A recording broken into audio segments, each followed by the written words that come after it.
This channel is part of the History Hit network.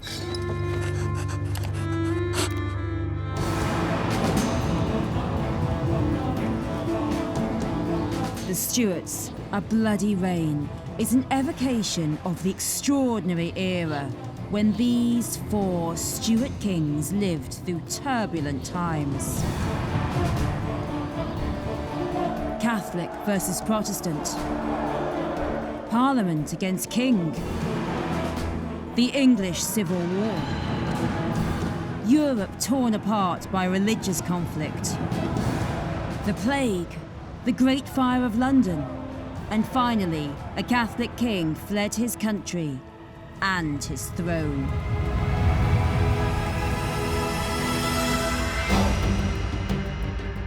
As we reveal their fates, we'll trace the story of another family, the Wynnes, who lived here at Gwydir. They were there for the great events of the era, and their fortunes rose and fell with that of the Stuarts. James I inherited a throne through his mother, Mary, Queen of Scots. This would bring the two kingdoms together, but at such a bloody cost. I admire James I. I like his intellect and his inquiring mind. He was somebody who was very curious about life, a man who was trying to make sense of the world. I think it's very important with James that he felt himself committed to promoting unity of his peoples, the peoples of England, Ireland and Scotland, unity of Europe, and the union of Christianity itself that might even reunite Protestants and Catholics. Charles I, the reluctant king, pushed into being the heir because his brother, the magnificently suitable Prince Henry, had died. Charles struggled to be the king that everyone longed for. Through history, we think Charles I lost his head, having lost a civil war. But we forget the years when he was seen as the luckiest monarch in Europe. He was a highly sophisticated king. He really put British visual culture on the map, both in terms of what he commissioned in the form of Rubens and Van Dyck, but also what he collected. Charles II, the restoration would bring unity and glamour back to the country. The people were worn out by the austerity of Cromwell and the parliamentarian era, and ecstatically welcomed the new king. In the reign of Charles II, you have the birth of modern times. Clever people who were literally rebuilding England. And then the fire in London, which enabled London to be rebuilt. It must have been so exciting by the time you got to about 1700 to look around and find yourself in this spanking new city. James II, the Catholic king of a Protestant country, was a disaster waiting to happen. I think history is very tough on James II. He was a very brave, headstrong figure, a very good soldier, very good admiral. But unfortunately, being so pig-headedly Roman Catholic was the undoing of him.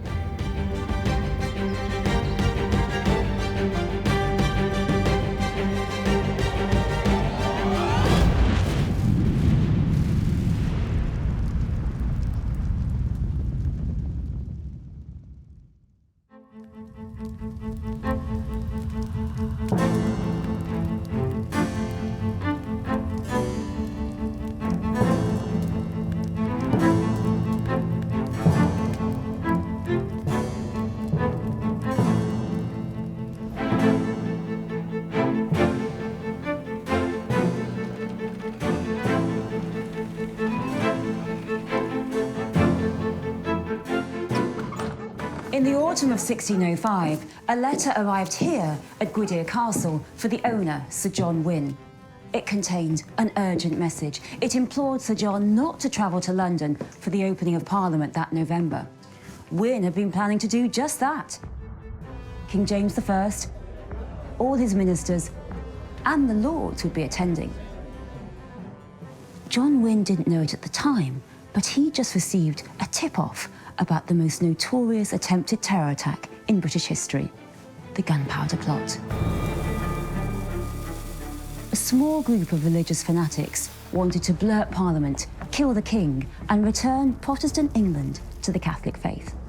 The plot failed, but to this day, the 5th of November is celebrated across the country with bonfires and fireworks. But there was far more to King James I's rule than gunpowder. treason and plot. James was the first of a new dynasty to rule England, the Stuarts, and he came to the throne at a dangerous time. Britain was divided as never before, between nations, between religions, between rulers and the ruled. Rebellion was in the air.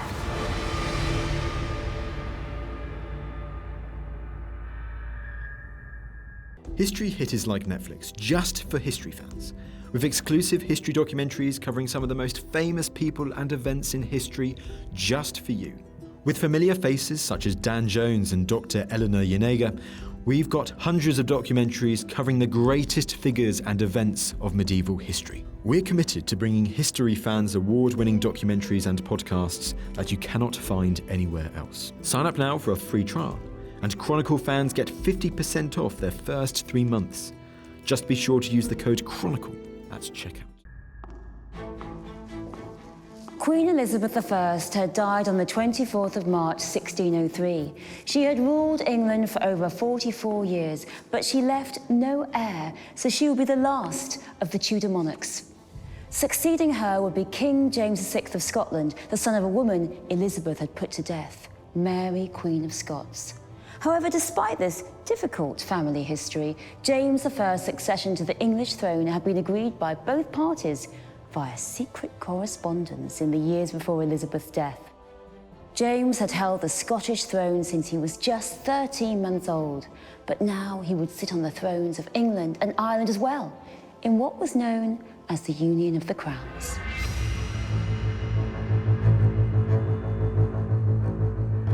We are here at the Charterhouse in Smithfield, London.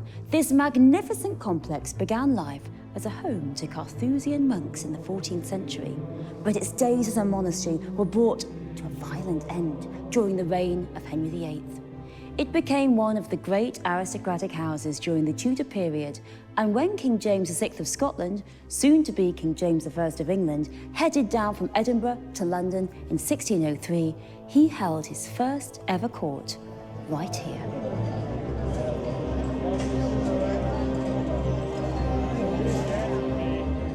James had been invited to do so by Thomas Howard. Howard would be rewarded with the title of Lord Chamberlain in the new King's government. Charterhouse is now a palace of the Howard family. Suffolk, resident there, is related to the man who had tried to depose Elizabeth in favour of James's mother, Mary, Queen of Scots. So the Howards are people he knows are loyal to him, and it seems to him that he's going to make him Lord Chamberlain, the head of his household, the man in charge of the everyday management of the court, that he's a crucial figure and he should be given priority when it comes to meetings in London and where he's seen to be. James had been greeted by huge crowds of enthusiastic supporters as he made his way down from Scotland. But things turned sour almost as soon as he reached London and held his first court here at the Charterhouse. The original monastery built on this site was constructed on land that had been used to bury the countless dead from the Great Plague of the 14th century. Of course, the threat of another outbreak always remained, and it just so happened that the dreaded disease returned with a vengeance almost as soon as James arrived. It hampered his plans for coronation, and for many of his citizens, it was a bad omen about his reign. Plague had been something they'd all lived with in these houses forever. I mean, they were well used to outbreaks of the plague, not just in London, but local outbreaks as well. Those that don't like James think it's a judgment from God. Those who do like James think it's an unfortunate recurrence of the plague. There's apprehension because he's a foreigner, because the English on the whole don't like the Scots, and because they're worried about a Scottish takeover. And James has to balance that very carefully, because if he doesn't want to become a purely English king, neglecting his original kingdom to the north, but neither does he want the Scots to take over. And he does, initially particularly, a very good balancing act. James knew he had to be especially careful of usurpers. His father, Lord Darnley, had been murdered, and his mother, Mary, Queen of Scots, had been executed. He'd faced attempts on his life while ruling in Scotland, and this didn't change in England. Almost immediately, two plots were being made to remove him from power. The main plot, the by-plot. Sir Walter Raleigh, one of Queen Elizabeth's favourites, was even involved in the conspiracy. But it was the Gunpowder Plot of 1605 that would come the closest to eliminating King James I.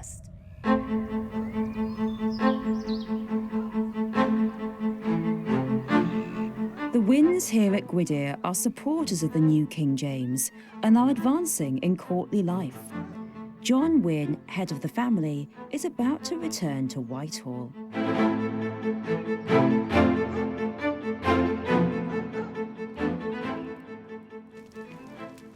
Attending Parliament would be injurious to my health. Richard, what meaning do you impute to that? Come on, boy. He is your physician. The city airs will be fettered, of course, and all manner of thieves and cutthroats will dog my journey, with plenty more to be found in Parliament besides. But ever before was it thus, and no letter then from my dear friend the doctor. Some new peril lies behind this innovation. One that strikes a Parliament and even the King. Aye. Should we warn His Majesty?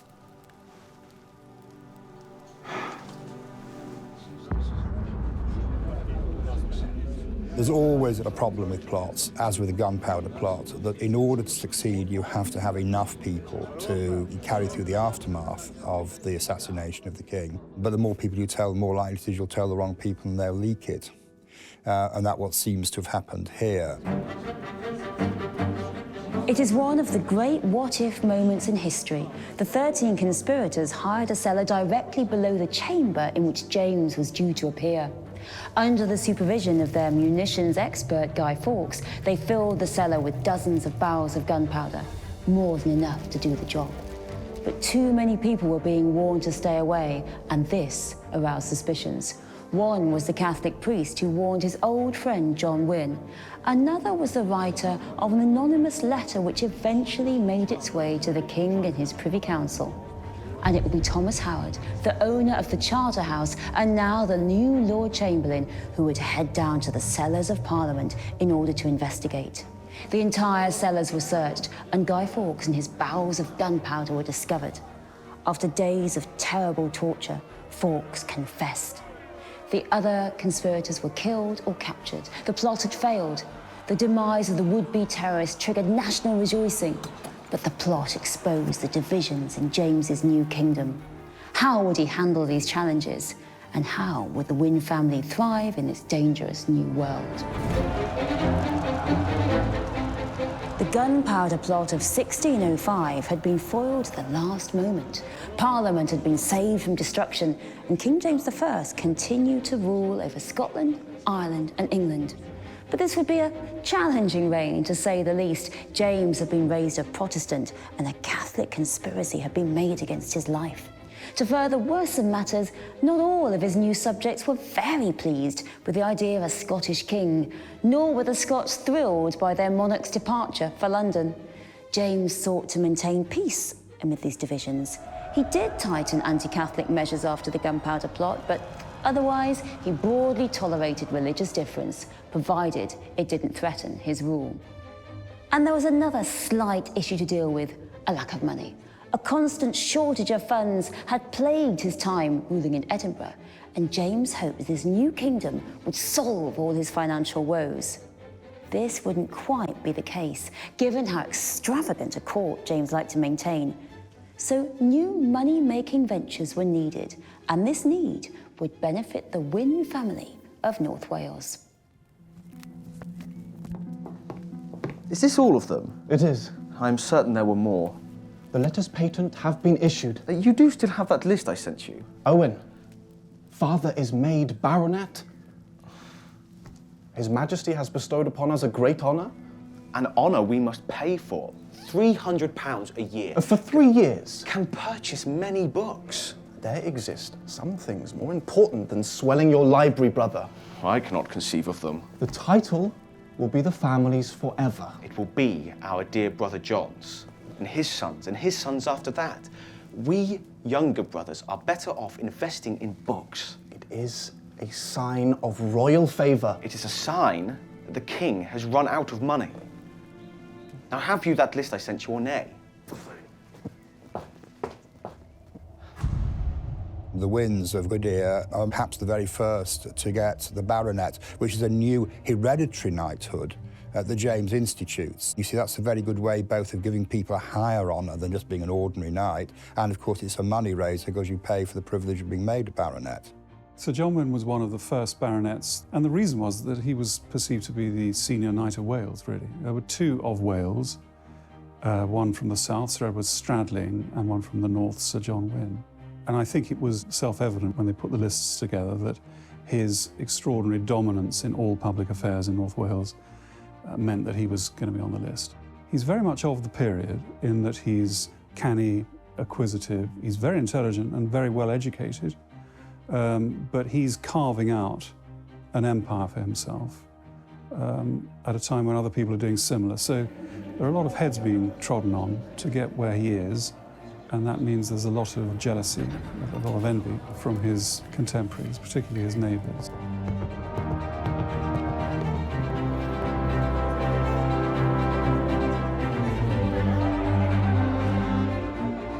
This was a win-win situation for the Wynns and the Stuarts. John gained greater power and status, and King James got money for the treasury by giving away titles to his most loyal subjects at an excellent price. King James needed to raise funds directly from the wealthier families in the country because he was often in conflict with Parliament, both in Scotland and England. He had been set on unifying his two nations. The kingdoms were on the same island, after all, and now they had the same ruler. James believed that God had made it so for a reason. The English and Scottish parliaments were fiercely opposed to the idea of Great Britain. However, the debates, they're about prejudice. Scots feared they'd be ignored by the English, while the English feared the Scots would undercut wages and steal jobs. Mutual animosity ensured the scheme never proceeded. On the margins, there are people who really can't take James, they can't take a Scotsman, they can't take a Protestant. So there are a group of plotters who engage themselves with the idea of getting rid of him and replacing him by his cousin Arabella Stuart, who is also descended from Henry VIII's elder sister.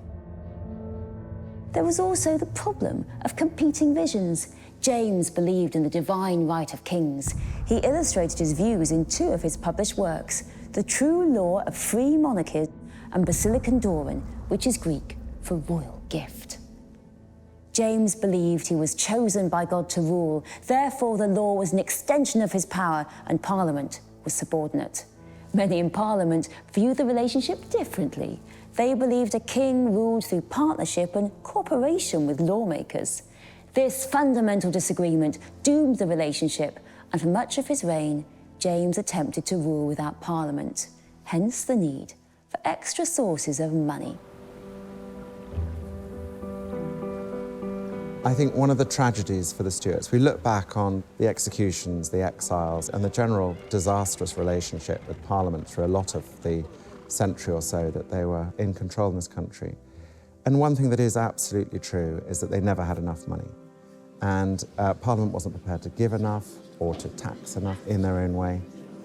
James brings in surcharges on customs, which are called impositions, which don't have parliamentary authority and therefore are controversial with some.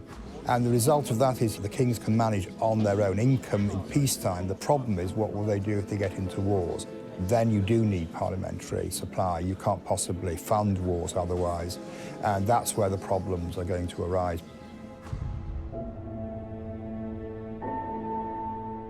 James was struck by the greatest tragedy that could befall a man who believed in the divine right of kings, the death of his firstborn son and heir.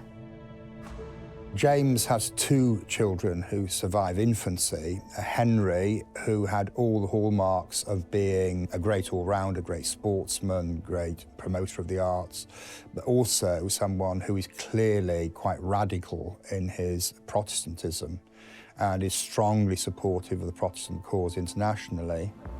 Henry dies in a rather unwise exercise of athleticism by swimming in the Thames and getting typhoid from the water.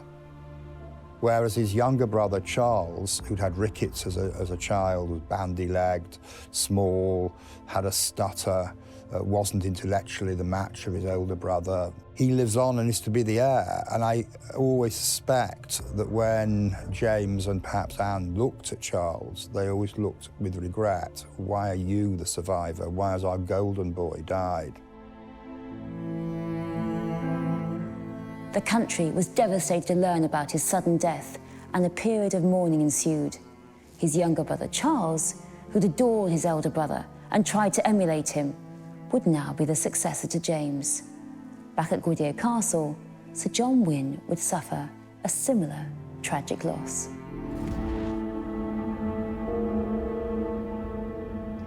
Not long after the death of the heir to the throne, Prince Henry, devastating news arrives from Lucca in Italy about the passing of the Wynne's eldest son, John.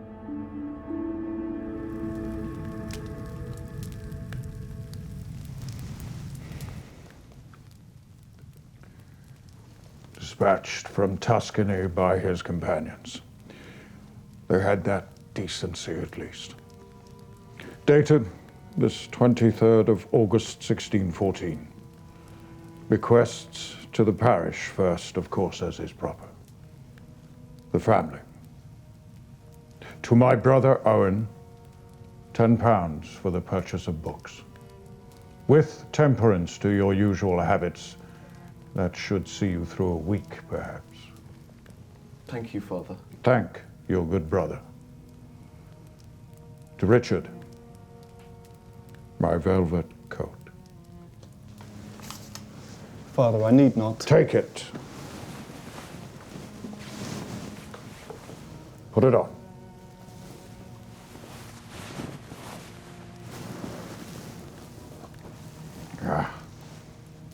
It's interesting that, of course, James I loses his eldest son, Prince Henry, and Sir John Wynne loses his eldest son, Sir John Jr., so that they're both in the same sort of position in that sense, where the second sons have to take over. So it's interesting that Sir Richard takes over that courtly role and ends up serving Charles, who is himself the number two. The Wynne family and the Stuarts grew ever closer as Richard Wynne was appointed groom of the bedchamber to Charles, the new heir to the throne, and would join him on a wild and highly secretive voyage to Spain. But for now, both families were in deep mourning. Richard, I must make ready. I am required at court. stay a day or two for mother's sake. I serve the young prince. I hear he is a fine marksman now, Tolerably so. and a better rider than most.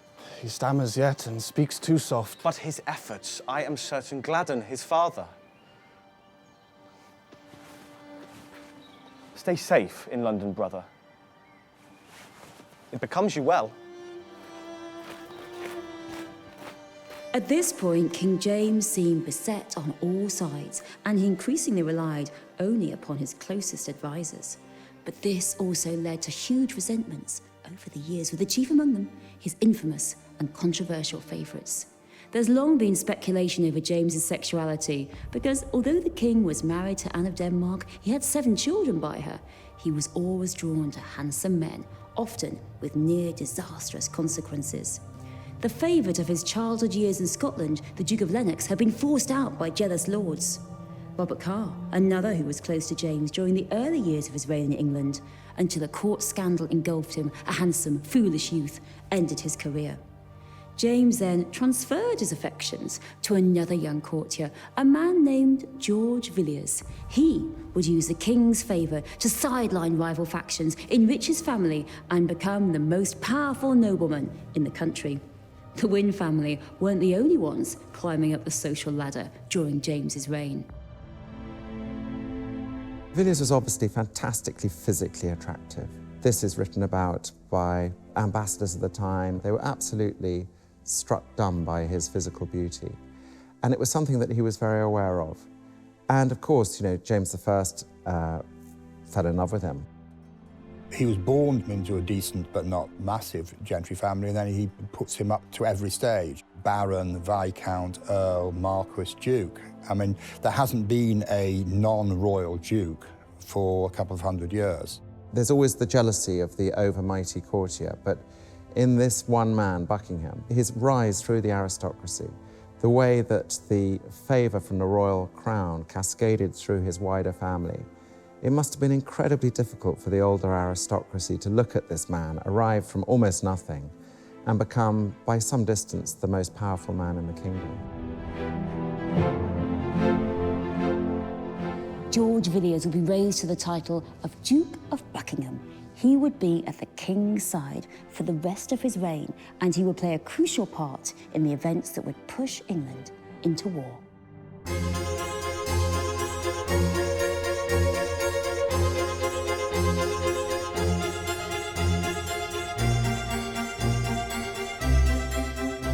We're here at the Queen's House in Greenwich, a magnificent building designed by the greatest architect of his era, Inigo Jones. It began construction in 1616 under the orders of King James I and was intended as a gift for his wife, Anne of Denmark, whom he'd married in 1589. But Anne would never see her finished Queen's House. She fell ill soon after construction began and died in 1619. Anne's a mysterious figure emblematic of the challenging religious era in which she reigned. She had been raised a Lutheran in Denmark, but it's possible that she may have secretly converted to Catholicism at some point in her life. She infamously refused an Anglican communion at her coronation in England. If Anne did convert, well, even a queen had to keep it a very tightly guarded secret. The lure of the old faith seems to have been present for the Wynne family at Gwydir Castle as well. But being a Catholic was a very dangerous endeavour. Father. Will you not sit, Father? I am not yet so infirm, eager though you may be for your inheritance, some wine. Of course. The Prince still pins hope on the Spanish match. He has a portrait of the Infanta he much admires. Enough of the Prince's fancy. What of the King? He too remains set. I wrote of this in my letter. You lack your brother's memorable expression. And the dowry? 600,000. Utile dulci. The pleasing and the useful. Ah, the money spent on your schooling were not all wasted then. We know very little about their personal beliefs religiously because this is such a dangerous time. You're not going to wear that. I think we have to read between the lines. I think it's pretty clear that his wife, Lady Sidney Wynne, she certainly came from an old faith family, the Gerards of Lancashire. I think it's pretty clear, reading between the lines, that she remained Catholic, but it was a secret. She was a crypto-Catholic. She is to be allowed mass for herself and for her household, the Infanta. Should the contract be made? She will not be queen. A papist alone England could suffer, but not a Spaniard too. Many in court favour the match. Until the tide shifts. And then marvel at how forgetful of his past a man can be. Yes, Father. Do not turn papist, Richard. That was your dear late brother's mistake. You keep that faction at a clear remove. Do you understand me? I think one of the extraordinary things about the House of Stuart is that the whole tragedy of Catholic versus Protestant is contained within this royal house. It was never resolved, the question of whether England should become a Catholic or a Protestant country. You'd think, if you were a modern person, particularly if you weren't religious, but you just liked the idea of the Church of England and its inclusiveness and its beautiful music and its ceremonies, that this would have been the perfect compromise between the Protestant religion and the Catholic faith. In fact, it was even more divisive. And out of that arose the terrible, bloody English civil wars. You can become a known Catholic, you can become a recusant, and it'll kill your estate. The fines are so horrendously large that you can bleed out the estate, and that'll be the end of that. So if on principle you want to do that, fine, and a lot of people did it. But most people actually just towed the line And they went to church and they did their obeisance. And privately, they might have thought otherwise. I think there was a lot of what one might flippantly call sort of cafetiere Catholicism going on, particularly with people like Sir John Wynne. King James I was well aware of the delicate religious situation in the country. Many of his subjects in England and Scotland would be furious at any return to the Catholic religion in the royal family. But still, despite this, James attempted a union with Catholic Spain. By 1619, the king had lost his wife and his firstborn son and heir, and he would not get any respite in foreign affairs. War had broken out on the continent. The 30 Years' War started in 1618. What began as a quarrel among the divided states of the Holy Roman Empire drew in all the major powers of the day. And with 8 million casualties, it became the bloodiest religious conflict in European history. It was also the greatest foreign policy failure of King James I's reign.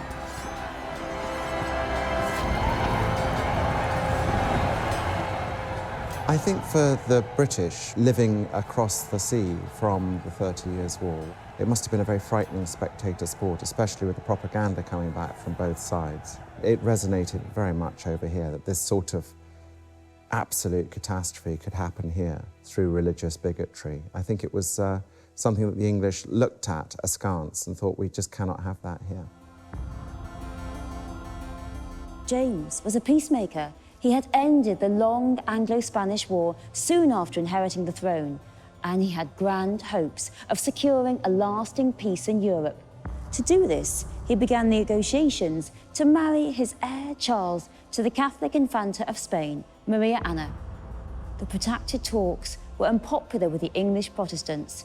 James, however, was more tolerant of religious differences than many, and he persisted. He believed binding England and Catholic Spain together would help secure peace in Europe. The 30 Years' War confounded all those hopes. It was a conflict the king could not ignore because he had a personal stake in it. His daughter, Elizabeth, she was married to the Protestant Frederick V of the Electoral Palatinate, a pivotal figure in the early years of the war. England is requiring that the Spanish drive their cousins, the Austrians, out of the lands of James's daughter and her husband in the Palatinate, and that you're just asking too much. Rome is asking too much, in that Rome is expecting the children of the marriage to be brought up as Catholics, and James and Charles can't deliver that. So both sides were willing to make a deal, but only on their own terms, and the gap between them was simply too great. After the catastrophic defeat of Elizabeth and Frederick's forces at the Battle of White Mountain outside Prague in November 1620, James had to intervene. But war was expensive, and money had long been a problem for the English crown. James recalled Parliament, but the meeting was fractious and the MPs were more interested in investigating abuses by James's government than giving him the cash he wanted. James soon dissolved the meeting, as he had done so often before. He now had no choice but to rely on his diplomatic efforts. The Spanish match for his son was the only chance he saw of diffusing the conflict and helping his daughter. Negotiation with Madrid began again, but at the same slow pace as before.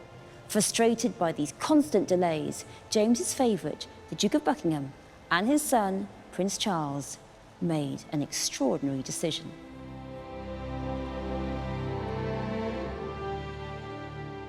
It is my ill fortune to be one of those who is shortly to follow the prince into Spain. Past doubt, the journey will be dangerous and expensive, but as subject and servant, I must needs obey. Prince Charles and the Duke of Buckingham were heading to Spain incognito, and Sir John Wynne's son and heir, Richard, was going with them. In February 1623, this group left England in disguise for a potentially perilous journey across Europe. The goal was to break the deadlock in the marriage negotiations, with Charles winning the hand of the Spanish Infanta in person. It was romantic, foolishly daring, and it was doomed.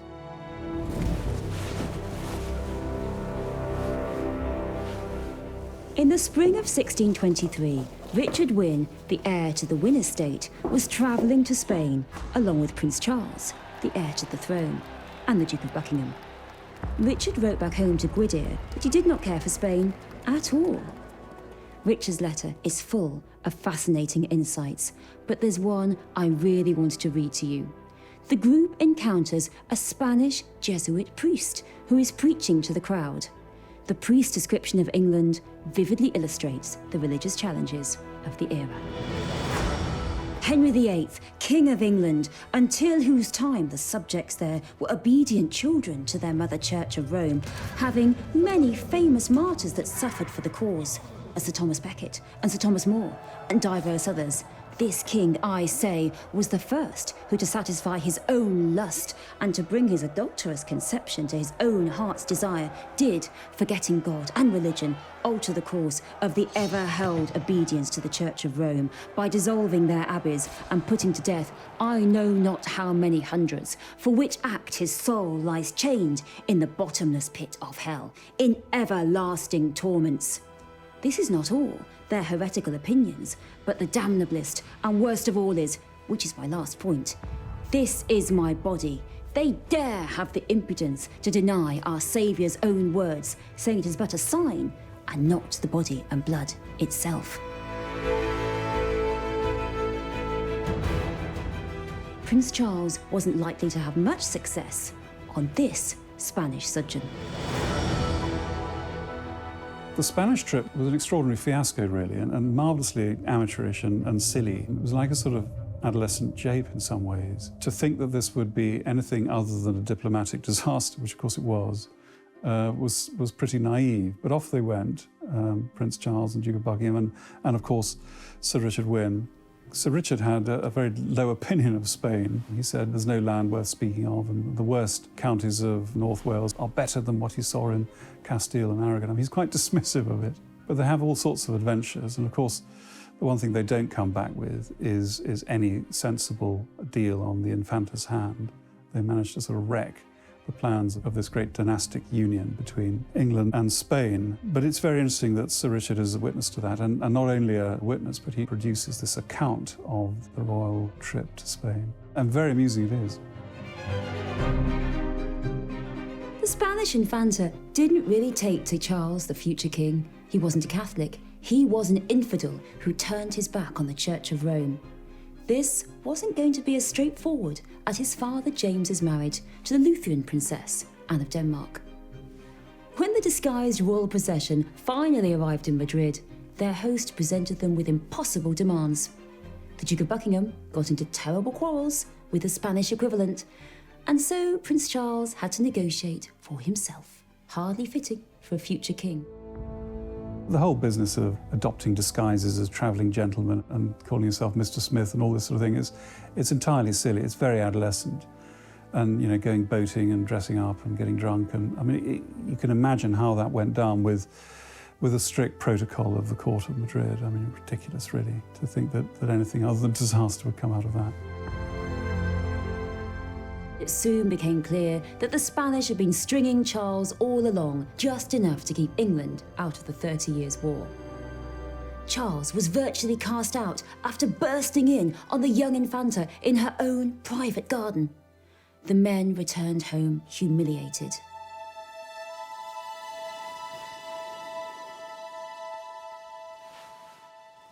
The heat between those hills was such we thought ourselves in stoves.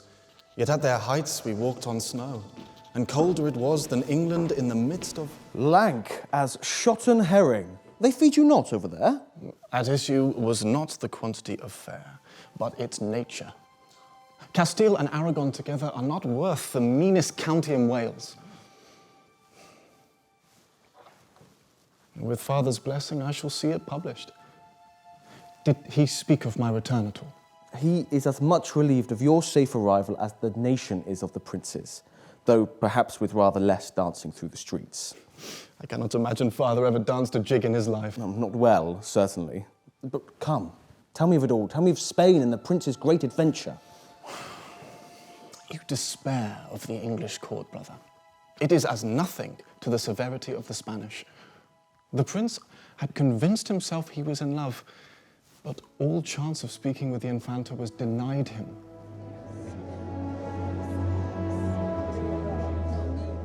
The public, however, were delighted by their failure. Eager to court this and embittered by their time in Spain, Charles and Buckingham switched sides. They pushed the reluctant James towards war with Spain. Parliament was summoned once again. This time, its anti-Spanish fervour was equalled by many at court. Despite this combined pressure, James still refused to go to war. But his ability to control events was diminishing. James was dying. Courtiers looked to the future, to Prince Charles, who would soon be king. By his side in his endeavours was Sir Richard, who would be promoted to First Gentleman of the Bedchamber. The Wynnes had lost their firstborn son and heir at the same time as the Stuarts, the royal family. They were about to lose their patriarch at the same time as well. Sir John Wynne was also succumbing to the ravages of old age. 27th of March, 1625.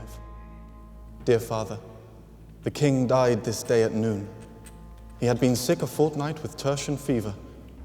The stag that was dead yet lives. The young King was proclaimed this evening. He has promised he shall deal with me nobly, and I do believe a great office will be mine. I hope this letter finds you well and recovered of your recent sickness. Know that I endeavour each day to be worthy of your example. Your dear and loyal son, Richard.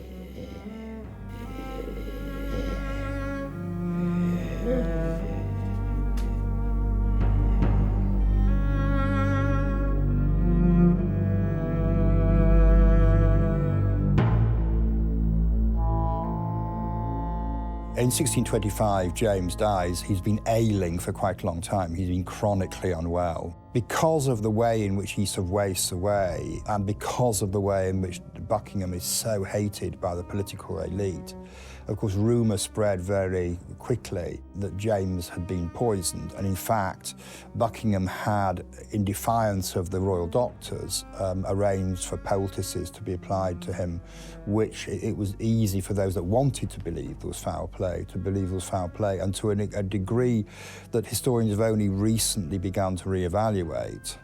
The story that Buckingham had murdered James and that Charles had condoned it. Those haunted Charles right down to his own death 24 years later, and certainly were very prevalent in the months before the outbreak of civil war. Historians debate James's legacy. To some, he's an intelligent, a flawed man who brought peace in a time of extremism. To others, he was stubborn, extravagant, and his belief in the divine right of kings sowed the seeds for his son's own clashes with Parliament and the bitter English Civil War that was to come.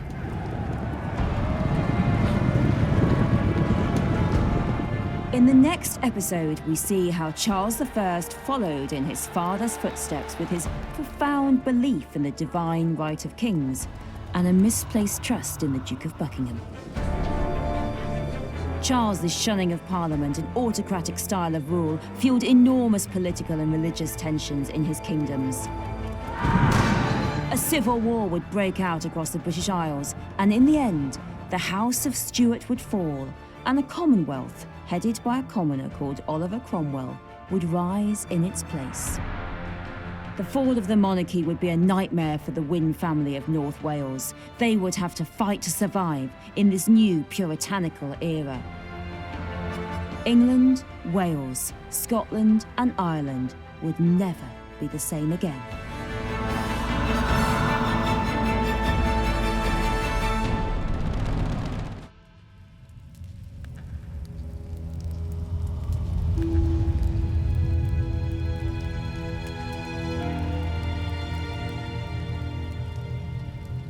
Charles I became King of England, Scotland and Ireland in 1625, succeeding his father King James, the second Stuart monarch.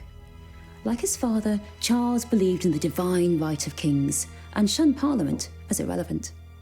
As a result, he had a tempestuous reign and eventually led to the outbreak of a civil war. Sir Richard Wynne was a confidant of the new King Charles I, and he was appointed Groom of the Bedchamber and Gentleman of the Privy Chamber. Sir Richard Wynne and King Charles were long acquainted. Richard had even joined his future king on a pretty disastrous trip to Spain in 1623. Charles had hoped to negotiate his marriage to the Spanish Infanta Maria Anna, daughter of King Philip III, but he was forced to return home, humiliated. Charles's abject failure in Spain was an absolute delight to many back home. They did not want their future king marrying a Catholic. This was supposed to be a Protestant country now. However, Charles still ended up marrying a Catholic despite all of their protests. As he'd made his way to Spain on that fateful journey in 1623, he'd been to Paris, and there he met Henrietta Maria, daughter of the King of France, Henry IV. So that hopeless journey abroad, trying to get the Spanish Infanta, had not been in vain. Charles and Henrietta Maria would be married in Canterbury in 1625. Henrietta Maria got married on the understanding with Pope Urban that she would try and do her best to bring England back to the true faith of Roman Catholicism, and also the sort of understanding that she would do her best to influence the royal family itself, the children that she would produce. The real problem was she was very zealously Catholic, so she flaunted her Catholicism, even to the extent that she refused to take part in the coronation because she would not have the proceedings overseen by a Protestant. It was something that was anathema to her. It's very puzzling if you're a modern person to find the answer to why it should have been such a source of contention that Charles, the first ever monarch to be brought up as a member of the Church of England, shouldn't have been married to a Roman Catholic. She was French. So you have really strong religious prejudices on the side of Queen Henrietta Maria and of a lot of people in political power in England, and it would have needed somebody to back down, and it wasn't going to be the politicians. In the year of the coronation and marriage, 1625, Sir Richard Wynne is supposed to have planted out these 12 saplings that he brought back from Spain in 1623, which are the famous cedars here at Gwydir. There are 3 that survive. These are the earliest statement of royalism, which is going to be a feature throughout the 17th century of the relationship between the Wynnes and the House of Stuart.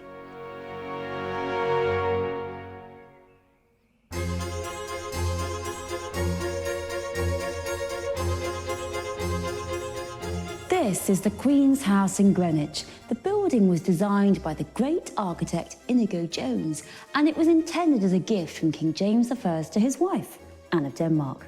However, she died during its construction, and the building was put on hold.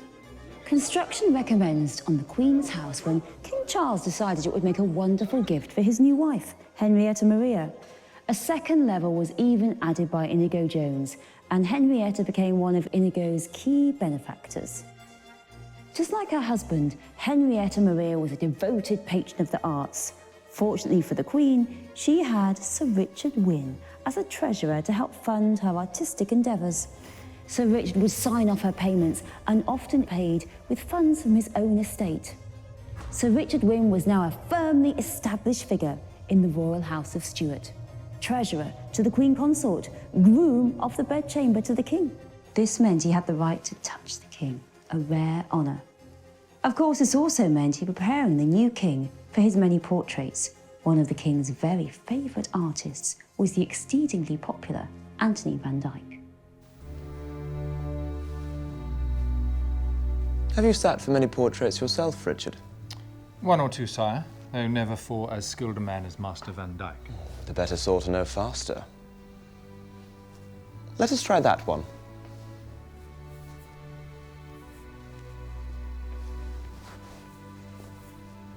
There is majesty in art. If there be a lesson I took from Spain, it is that my court should outshine all others, just as England should outshine all nations. Excepting Wales, sire. Of course, excepting Wales. It's difficult to understate the impact that this genius of portraiture had. He was like an impresario, crying action. And for the first time, people genuinely began to move in pictures. There was a feeling of illusion and realism in a way that Daniel Meutens had slightly prepared the English for, but Van Dyck swept the board with. I mean, one of the first things that he did, and Charles I, of course, was highly aware of the possibilities of an artist like Van Dyck. He collected the works of Titian. He was familiar and through osmosis of contact with the works of the High Renaissance. He knew that there were ways of portraying him and his court in a way that was different from the past.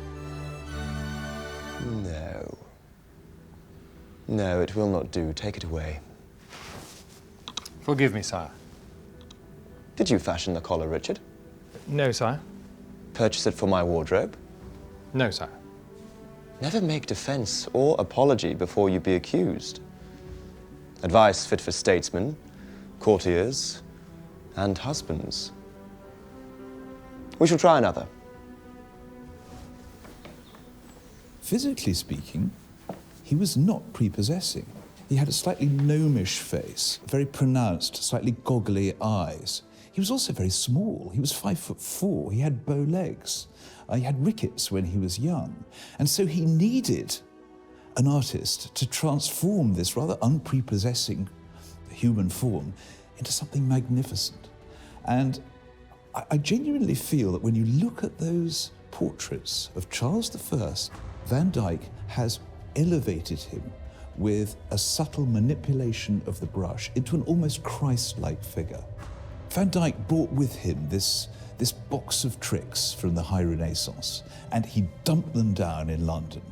And with all the tools, all the insights, all the technical brilliance and proficiency, all the sort of poetic mood that he was able to imbue his sitters with, he transformed the way we looked.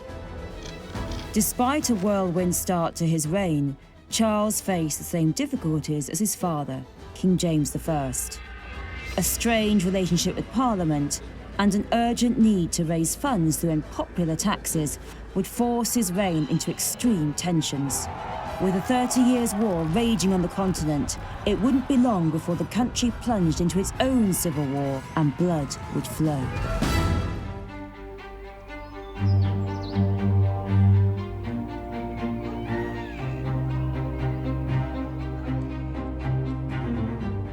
Sir Richard Wynne, the owner of Gwydir Castle here in North Wales, inherited his property and his titles from his father, Sir John Wynne.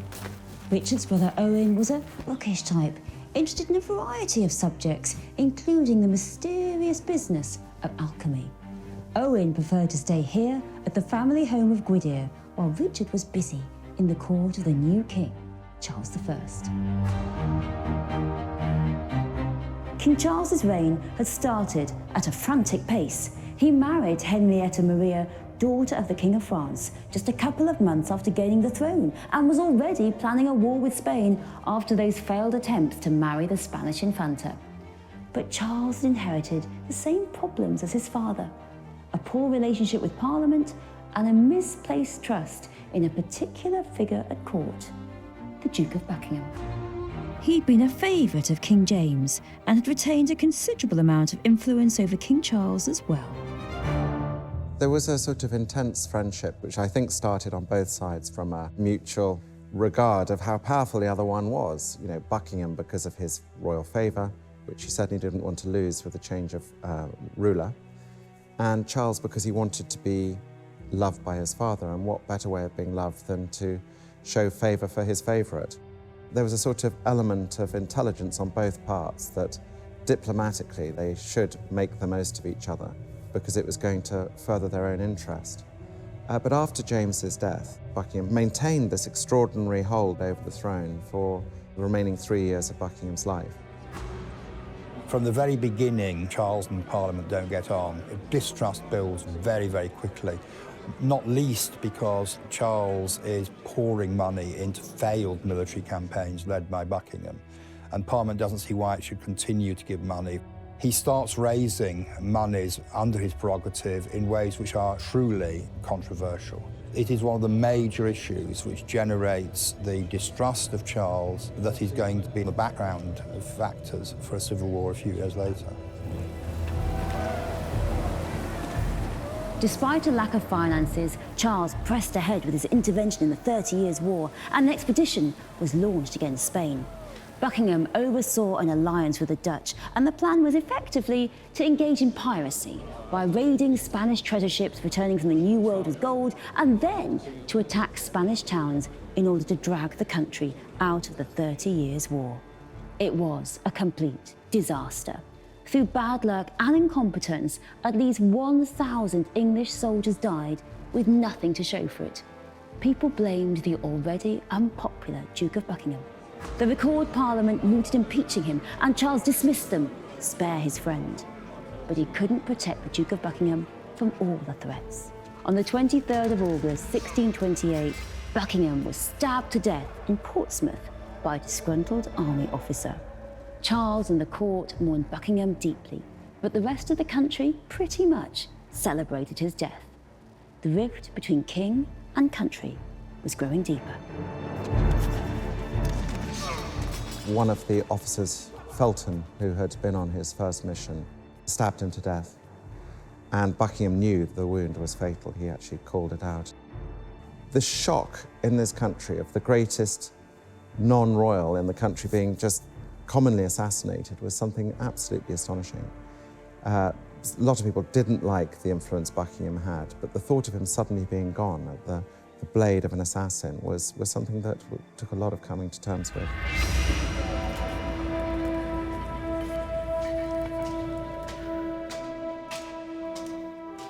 Once Buckingham was dead, Sir Richard Wynne was one of King Charles's most trusted advisors. But he could also be viewed as one of the king's greatest benefactors.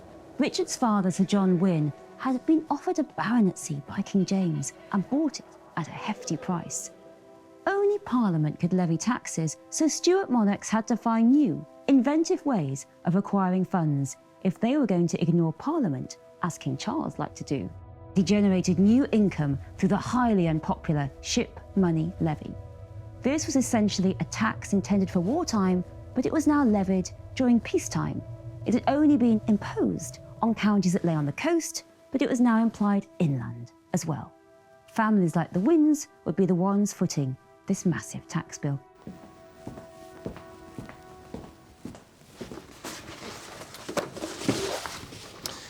Drawn up by Master Inigo Jones himself.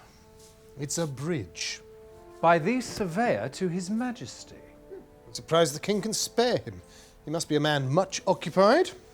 A generosity typical of his character. 25 shillings and fourpence. What?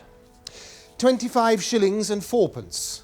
That's the king's demand, generosity, that arrived this morning courtesy of the sheriff. Ship money owed on our rectory. Are we to dispute over 25 shillings? That is but the latest demand, brother. We bear the Queen's debts, we pay the King's ship money. Were it not for the Irish estates, The king must have means. To gild his palace while our roofs fall in. Whitehall is dilapidated. It shames the nation. The nation has other concerns. I've seen the pamphlets. The printing press may echo a voice 1,000 times over. It is still but one man. Do not be swayed by malefactors in London. The nation is happy.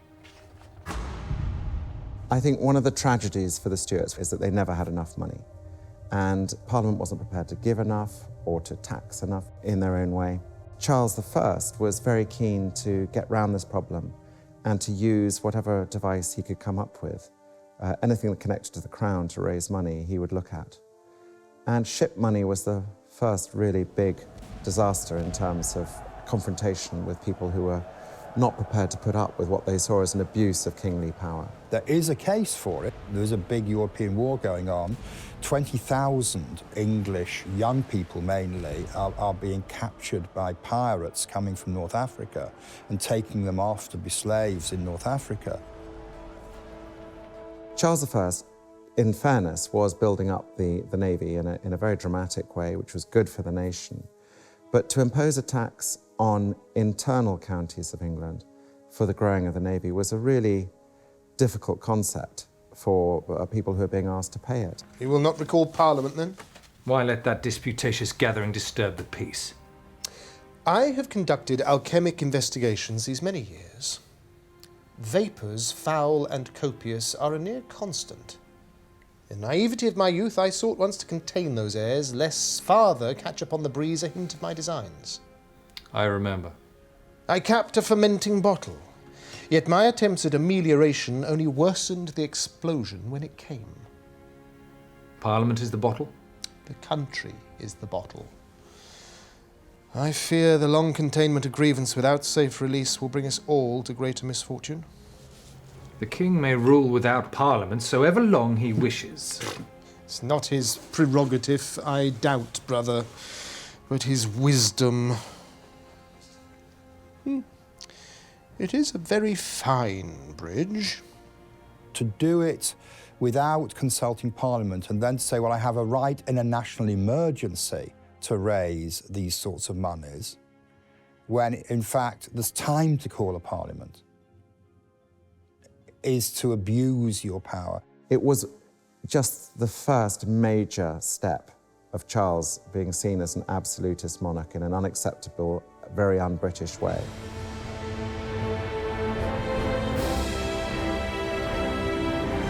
The 30 Years' War had begun as a religious conflict between Catholic and Protestant states, and although King Charles had disengaged from the conflict, the religious divisions within his own kingdoms did not disappear. England, Wales, Ireland and Scotland all had their own unique and combustible mix of Catholics and Protestants. Many also suspected Charles of secret Catholic sympathies. His wife was French. His attempts to help Protestant allies in Europe were seen as half-hearted, and together with his Archbishop of Canterbury, William Laud, Charles passed a series of anti-Calvinist reforms. These were particularly unpopular in Scotland. In 1639, the church and public there rebelled. Charles couldn't stand this affront to his authority, but he didn't have the funds to raise an adequate army. Scottish forces swept into England, seizing Northumberland and forcing the king to pay them for the privilege. Charles had no choice but to recall Parliament. Humiliated by the Scots and backed into a corner by his finances, Charles could not dismiss the members this time, and the men of Parliament quickly moved against Charles's government.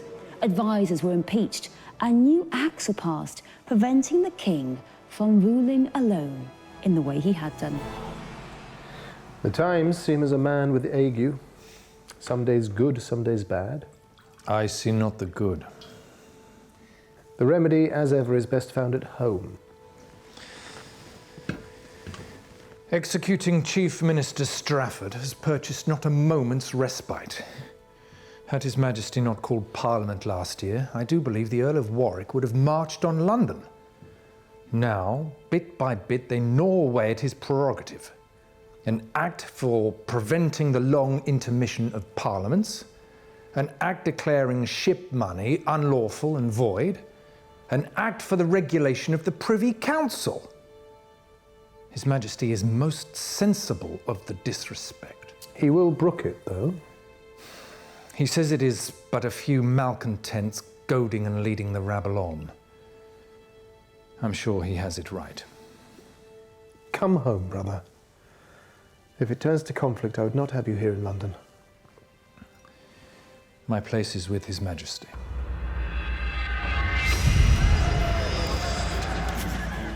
Tensions were reaching boiling point in Ireland. Terrible killings took place between Catholics and Protestants. Rumours abounded. Parliament wanted to impeach Charles's Catholic wife, Henrietta Maria, for collusion with the rebels. That, for the king, was the last straw. Charles marched on the House of Commons with an armed guard to arrest who he thought were his enemies, the opposition ringleaders. But the Speaker refused to surrender the MPs. Not long afterwards, Charles left London, which was increasingly hostile to him. Further negotiations with Parliament failed. Soon, both sides were raising armies. At Nottingham, on the 22nd of August, 1642, Charles raised the royal standard. The English Civil War had begun. In order for there to be an English civil war, there has to be a collapse of authority in Ireland and Scotland first. You have to send an army to Ireland in order to safeguard the Protestants who've not been massacred. You can't trust the king with that army, but the king can't possibly be expected to, as king, to give over the power to control armies to a parliament that is a legislative body. It's not an executive body. So that becomes the non-negotiable issue in which all the tensions in England burst forth into violence. I see the Civil War coming from a shifting of tectonic plates to do with politics, society and religion. There were very, very bloody things going on in the continent which show the intensity of religious feeling on both sides.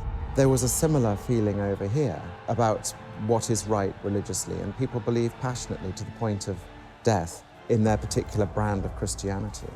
I think one of the things about Charles I, almost his besetting sin, was tactlessness. They were so in love with their idea of what the church was and how it could be beautified that they were stupidly intolerant of the Puritans. Definitely, there was a class of people in the political sphere of England who believed that they should be representing the interests of the country versus the court. And equally vehemently, you have Charles I, and before him James I, believing absolutely rigidly in the divine right of kings. So there's a sort of religious conflict and a philosophical one about who's actually in charge of this country and what is it about. Come. Everything is ready, Your Majesty. Do you know what they say of me, Richard? In these pamphlets? I do not read them, sire. They say I plot with Rome. That I conspire for the propagation of popery in my kingdoms. They are seditious, sire. They are bane, lewd, and wicked. But fire must with fire be matched. I have ordered a printing press be conveyed to Oxford with the court. Very wise, sire. Our own newsletter. Where they entice with empty falsehood, we shall nourish with the truth. So equipped, will the people shake off their current sickness and better affection be to their king. I shall return, Richard.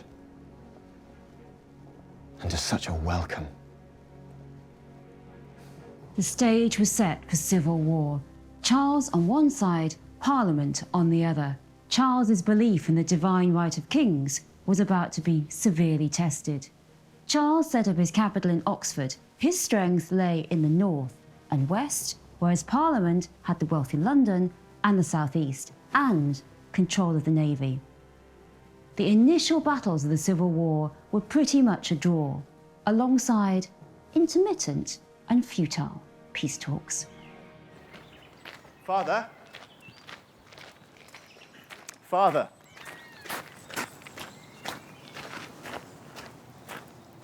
Is it from Uncle Richard? Father, what news of the war? Oh, it's from one of our tenants. Oh. A clothier. He cannot pass army lines to reach market in Shrewsbury. Our drovers cannot take their cattle into England either. Perhaps they should fight instead, if their lord would not forbid it. Wisely, they keep themselves apart. And no matter if people think them cowards, if people talk of them so. Were I to hear such a word, I would correct it very seriously. I think the Royalists were in the ascendant from the summer of 1642 until Marston Moor in 1644, marginally. I think the energy of the Royalists was quite impressive, but the fundamentals were against the Royalists the longer the war went on. The Navy being for Parliament and London being for Parliament, and then when the Scots came in, that was really the turning point. He did believe in the divine right of kings. He believed he was placed there by God. It was his destiny as an anointed king to be the supreme head of the British state. Whereas the Puritans, fed with this Hebraic idea that there is only one king, namely Almighty God, disputed the idea that Charles Stuart, that man of blood, as they called him, should make any such claim. I am a man grown. We've spoken about this. Is it not my duty to serve the king? These people live in the mountains. They sow no crop. Their livelihood is in cloth, in cattle. Only by reaching market can they pay the rent. Only with their rent can we support the king. That is our duty. It is yours. You cannot stop me. But most of these drovers, these clothiers, are too old for the fight. They are perhaps fearful of losing what they hold dear. That does not mean that they have forgotten what it is to be young and eager. I want to fight.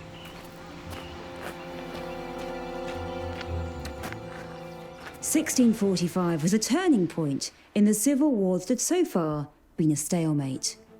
Many in Parliament were unhappy that their advantage in resources hadn't translated into victory. They suspected some commanders of half-hearted leadership. They demanded change. So, in January 1645, the new model army was founded.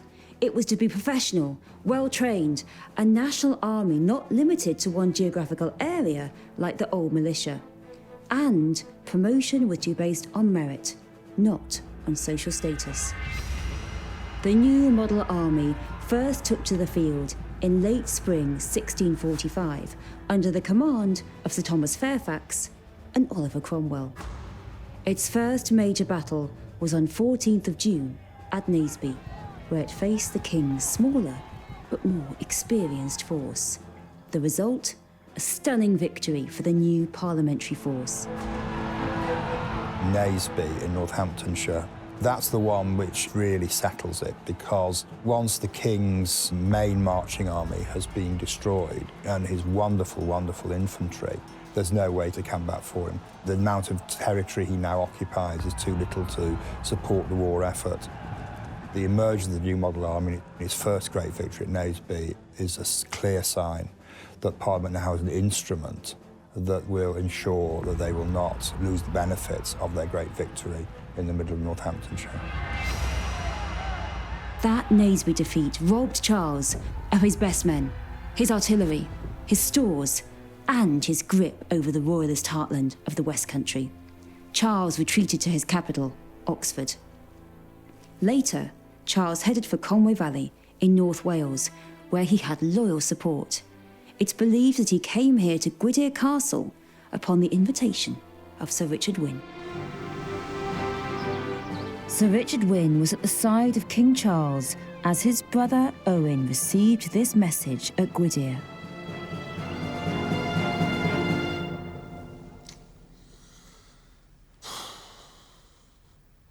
He ever was an unfortunate king. Had the winds been otherwise in 28, a fine victory might have been his in France. Instead, he was garlanded with humiliation. Now, defeat hurries quick upon defeat. His last port is besieged and his forces spent, and word comes he would seek refuge here at Gwydir. To receive a king. That is an honor even I can recognize. Yet, danger slips through an open door. Offer your hand to a drowning man, you may be pulled down with him. Paint ourselves too lurid a royal hue, and we mark ourselves as the victor's prize. Oh. But will Gwydir at the last reject Caesar? Should peace be struck, his kingdom retained, he may remember the friends that betrayed him with more rancour than the enemies that fought him. Alchemic reaction once begun cannot so easily be undone. Yet, they will have an answer.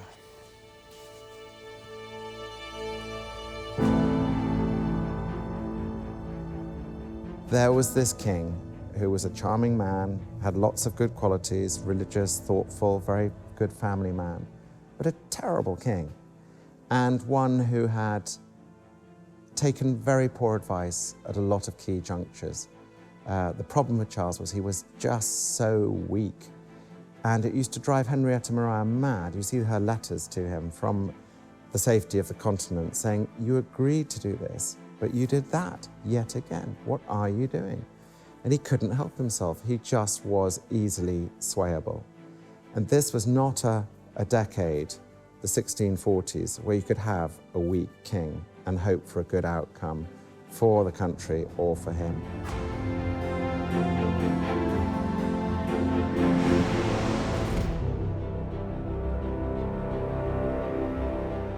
King Charles was running out of options. He was forced to surrender to the Scottish army on the 5th of May, 1646. And after months of negotiation, Charles was given up into the custody of the English Parliament, essentially taken to prison. Charles didn't give up hope. He knew about growing divisions between the Scots and the English, and between Parliament and the new model army. So he had a plan. He made a secret agreement with the Scots. They would invade England and, with the help of the remaining royalist forces, return Charles to the throne. In return, Charles would establish a Scottish Presbyterian religion in England.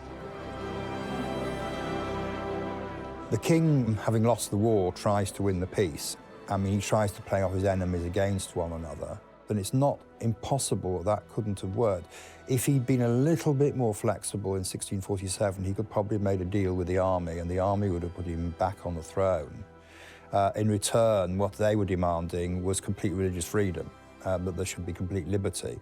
And that was better for him, I think, than having a Presbyterian, strict Scottish-style church government.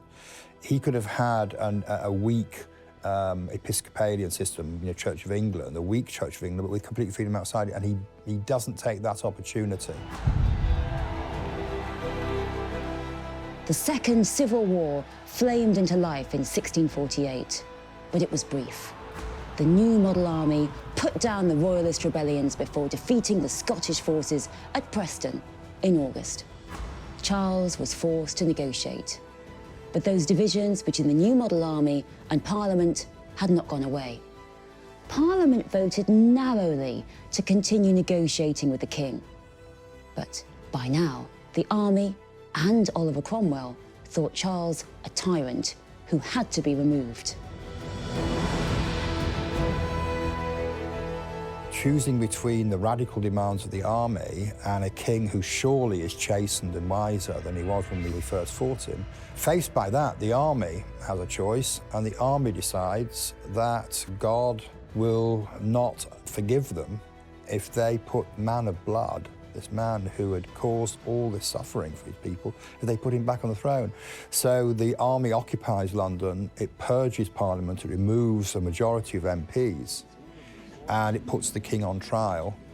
When finally the king is taken, it's interesting that Sir Richard Wynne, of course, as well as his royal duties, was an MP. He then has to watch the slow unravelling of the royalist cause. And he'd been in his service for all these years, already when he was prince, and going all the way through, having carried his robes at the coronation, having been with him on a drunken jaunt in Spain, having done all those things with the king and then ultimately with the queen later. It must have been terrifyingly difficult for anyone to cope with. There was a strong element of Parliament who were not in favour of the king being tried on any level. It was a huge jump for people mentally to go from the king that they had always been taught as being a representative of God and a figure of great awe, even though he had been defeated in battle repeatedly, and even though he was reneging on agreements, he was still the king. And to a lot of loyalist members of Parliament, they could understand a way forward where the king might be persuaded to be a more acceptable form of himself. The trial of a king was something new in England. No existing court thought the trial legal, so Parliament had to create a special body to try Charles, and it met for the first time in Westminster Hall on the 20th of January, 1649.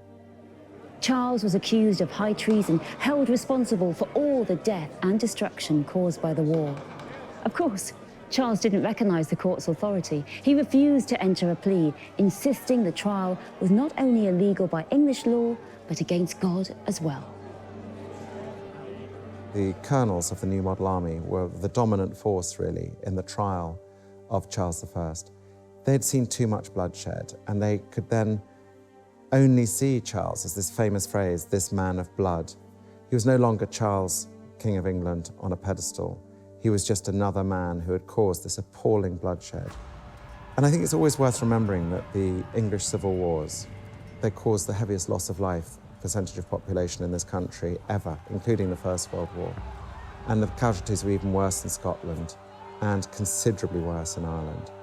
So I think that with all that in mind, people thought, those who hated the king by this stage, or who certainly loathed the bloodshed that went with the king's cause, I think they thought that if we can just lop the head off, literally, the crown, then we could have a fresh start and no more blood. The court sentenced Charles to death. He bade farewell to his children who were with him to the end. He requested 2 shirts so that he would not shiver from the cold and so give the impression of being afraid.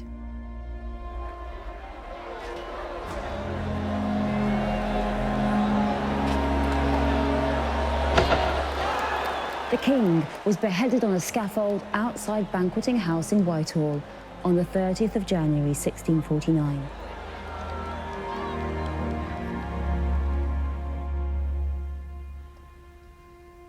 You look tired. Were you there? When they... Richard. May we all meet our deaths in so steadfast a spirit. Did they grant him any last words? The soldiers kept us at a far remove. A scaffold had been erected. It was at the Banqueting House, designed by Master Jones. Like our bridge. I could not hear what he said. I saw him speak a prayer, then kneel at the block, hands outstretched before him. When the axe fell, the crowd gave out a moan as I never heard before, and desire I may never do so again.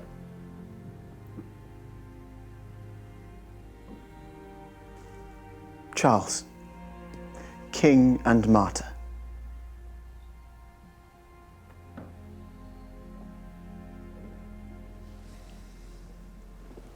Charles.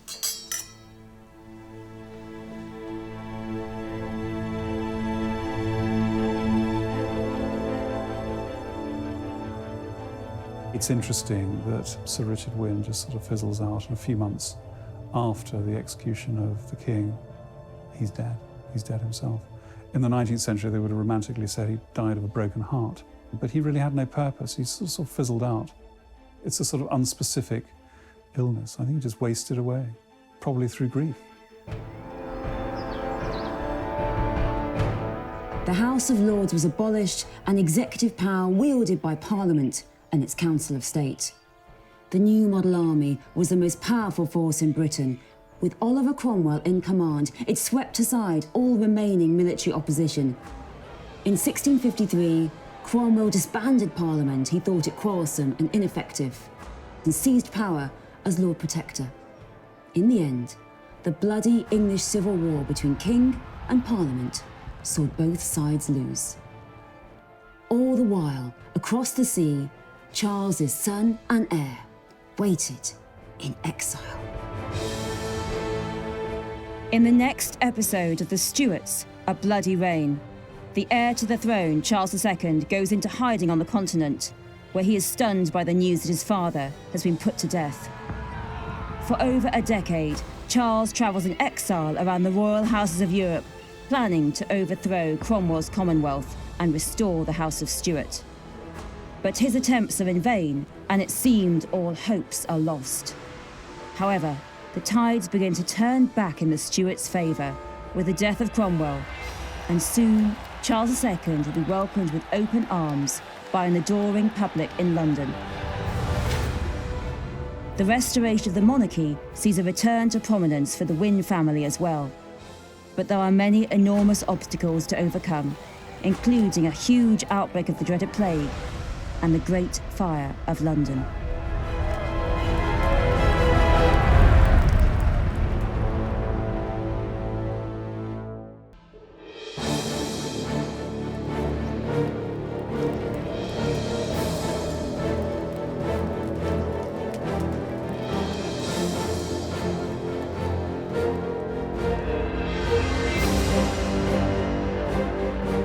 King Charles I was executed on the 30th of January 1649. The Royalists had lost the Civil War. The reign of the Stuarts appeared over. The entire system of monarchy appeared over. In its place was now the Commonwealth, a new system of government where England, Scotland, Wales and Ireland were ruled over by Oliver Cromwell, the Lord Protector. The hero of the new model army was Oliver Cromwell, and he had a spectacular career. From the minute he gets into Parliament, as the poorest man to make it to Parliament in 1640, he is a dynamo. I mean, he's a man totally committed to godly reformation, completely convinced of the fact that God has called him to some great cause. And he just rises from being a captain in 1642 and then becomes the Lieutenant General and the head of the cavalry for the new model army. Eventually, of course, the head of the whole army, leading unparalleled the successful and brutal campaigns in Ireland and Scotland.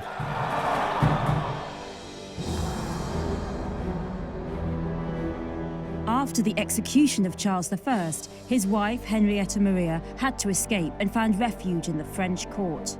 His son, Charles, attempted to muster forces in France and the Netherlands. They became royal prey. They were pursued out of the country. Henrietta Maria fled in a ship from the southwest to France under gunfire from Parliament. The future James II, as a young boy, managed to escape from Sion House in Middlesex, dressed as a girl, and was spirited away to the Netherlands. And there was a little Princess Elizabeth who sadly sort of faded away and died in Carisbrooke Castle in the Isle of Wight. Between 1646 and 51, the future Charles II endures a really humiliating exile. The story is that nobody dared tell Charles II that his father had been executed, and they didn't know what to do. So one of the senior courtiers went in to see Charles II, and instead of saying, "Your Royal Highness," which would have been his title as prince, bowed and said, "Your Majesty," meaning you are now the king. And Charles took a moment to understand it, but when he did, it was an absolute body blow. The Wynne family at Gwydir Castle were deeply affected by the execution of Charles I. Sir Richard Wynne had lost both his king and his seat at Parliament, as he'd been expelled by the Pride's Purge of 1648, orchestrated by Oliver Cromwell. Sir Richard was heartbroken. He would never recover, and he died just a few months after King Charles was beheaded. Succeeding Sir Richard as the new head of the Wynne family would be his younger brother, Sir Owen Wynne. Owen was a very different character, bookish, endlessly intrigued by the possibilities of alchemy. It wasn't easy for poor old Sir Owen Wynne. He was the third son, and he was the more bookish one. He wasn't the sort of glamorous courtier as his brother Richard had been, and so he was given all the kind of difficult jobs. He had to look after the estate for his brother. His brother gave him an allowance to do so, and he was at the brunt of it here during the Civil War. He and, of course, Lady Grace, his wife. So it can't have been easy during the Civil War, having all of this going on, being twice sacked, being seriously squeezed in terms of finances. Sir Owen had to be especially careful under this new Commonwealth. The Wynne family had been close to the deposed royal house of Stuart, and there was a very real threat that the Wynne estate could be seized by force at any moment, just like royalist families up and down the country. Following the end of the English Civil War and the battles that occurred across Wales, Scotland and Ireland, known as the War of the Three Kingdoms, Oliver Cromwell had firmly established his grip on power. He'd been sworn in as Lord Protector in 1653 and drastically altered the cultural landscape of the country.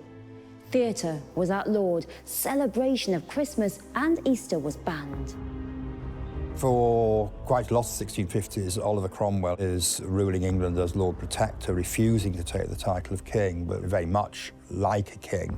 And his policy of promoting religious liberty, you know, does benefit a lot of people, including, of course, former Anglicans and even Catholics, who have a much easier time under Cromwell than they had under any of the Stuarts. If Cromwell had lived beyond his 60th birthday, there's a real possibility that the Stuart option might have faded away. In 1658, Oliver Cromwell fell ill and died, and was succeeded by his son, Richard Cromwell. But Richard lacked any real authority, because if the position of Lord Protector could be inherited, so how was that any different from the monarchy? A power vacuum was developing, and the Booth Rebellion was one of several attempts to fill it. Sir George Booth was a former Member of Parliament who organised an uprising against Richard Cromwell in 1659. Joining him in his efforts would be another former Member of Parliament, Sir Thomas Middleton, and Middleton's son-in-law, Sir Richard Wynne the Younger, son of Sir Owen. The Booth Rebellion had been planned in the regions near Gwydir Castle, North Wales, and the northwest of England. The forces assembled were able to take the important city of Chester, but although Cromwell's power was undoubtedly failing and the Commonwealth was weak, Booth's rebellion was still put down. Booth himself managed to escape capture dressed as a woman, but Sir Richard Wynne was not quite so fortunate. When Booth's revolt happens in 1659, it is Sir Thomas Middleton and Sir Richard Wynne. They are rising North Wales at the same time as George Booth is rising Cheshire. It was supposed to happen all over Britain. But the problem is, these were the only two areas that did rise, so the full weight of the New Model Army under General Lambert were there waiting for them, and they didn't stand a chance, as you can imagine. Sir Richard Wynne is caught in the fallout of that. Obviously, he's one of the casualties of being mopped up, and he's dragged off to Carnarvon Castle, where he's a prisoner.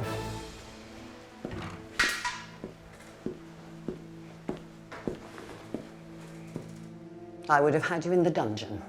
Mother, I did not think to see you. My keeper permits me no letters. I've met the Colonel. He's a villain, is he not? I found him amenable. He is Parliament's creature.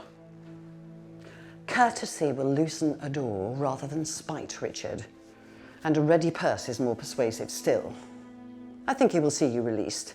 His expectation was to be courted. I'm in no mood for wooing. Perhaps you were enjoying your little game too much. There was a time to end this tyranny under which we live, Mother. If General Monk had joined us. But he did not. He waited to see how the die would fall. Parliament and the army are in dispute. Our king may return, and our prayers rest upon that hope. But some new Lord Protector may rise in Cromwell's place. We have weathered this long darkness, estate and family intact.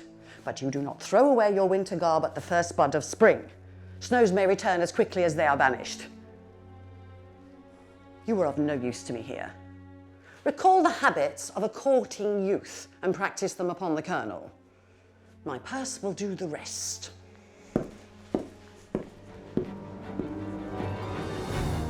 The failure of the Booth Rebellion, a terrible blow to Sir Richard Wynne the Younger and all royalists across the country. Even in its weakened state, Cromwell's Commonwealth had somehow hung on. But their disappointment wouldn't last for long. Across the English Channel, King Charles I, son and heir, was patiently waiting in exile. Within a year, he'd be summoned back to London, and a new Stuart king would be back on the throne.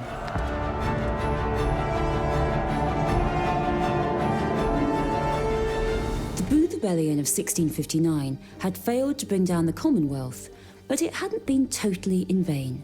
The actions of Sir George Booth, Sir Thomas Middleton, and Sir Richard Wynne the Younger had inspired another key figure of the era, George Monk, Governor of Scotland.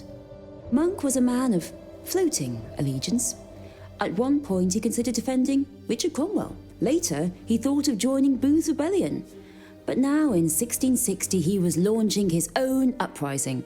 He led his army of loyal soldiers down from Scotland to London, and no one could stop him. He became the most powerful man in the country. But Monk was not in the mould of Oliver Cromwell. There would be no new Lord Protector. He made overtures to the Stuart family in exile. They were the only ones who could offer the country the stability it so desperately needed. General Monk realised that the mood in the country was fed up with Cromwell, fed up with the rule of the major generals. The army had stopped being on the side of the revolution. The army was reverting to the king. And once that happened, there was no hope of keeping Richard Cromwell. He didn't have any of his father's bullying strength. He was a quieter man. And anyway, there's something absurd if you've given up the concept of monarchy, thinking that there should be a hereditary protectorate. Even though the Great Rising didn't happen and it was put down, nevertheless, all eyes were on it. And at that moment, George Monk makes his move.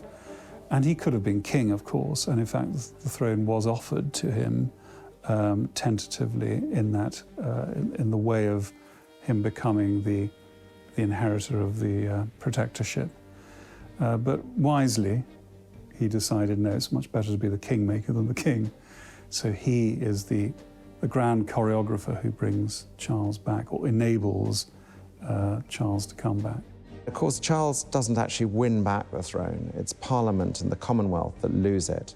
They haven't got somebody to succeed Oliver Cromwell who has the substance or the respect of both Parliament and the army to take his place. So it's really because of Oliver Cromwell's death and the inability of anyone following him to grab that power that eventually the English resort to default and think, well, we'll have a king back then.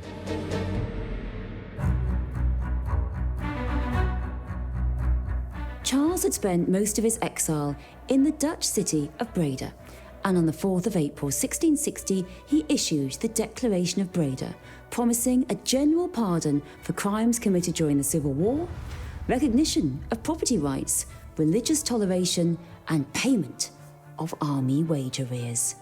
4 days later, the Parliament in London proclaimed Charles king. At once, the young exile made preparations in Europe to return home.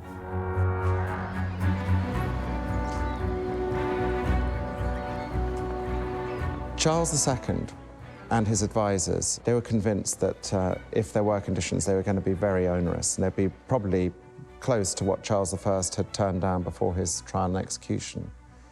But actually, the English Parliament had turned around on its head in just 2 months in early 1660. Although he has promised everything will be settled by Parliament, he is returned unconditionally. I mean, Parliament passes a declaration that he has been king since the moment of the death of his father of royal memory. So they say, come back unconditionally, but thank you for your promise that you will accept any settlement we make on the most neuralgic terms. Charles landed at Dover on May the 25th. He made his way to London, which he reached 4 days later. He had deliberately timed it so that he'd re-enter the city on his birthday. He was exactly 30 years old. The people of London were lining the streets. The crowds were so thick that it took 7 hours to cross the still familiar city. Perhaps some of them had been there that cold January morning more than a decade earlier when the King's father had been beheaded in Whitehall. Now they were cheering the return of the Stuarts. Charles II had come home to claim his crown.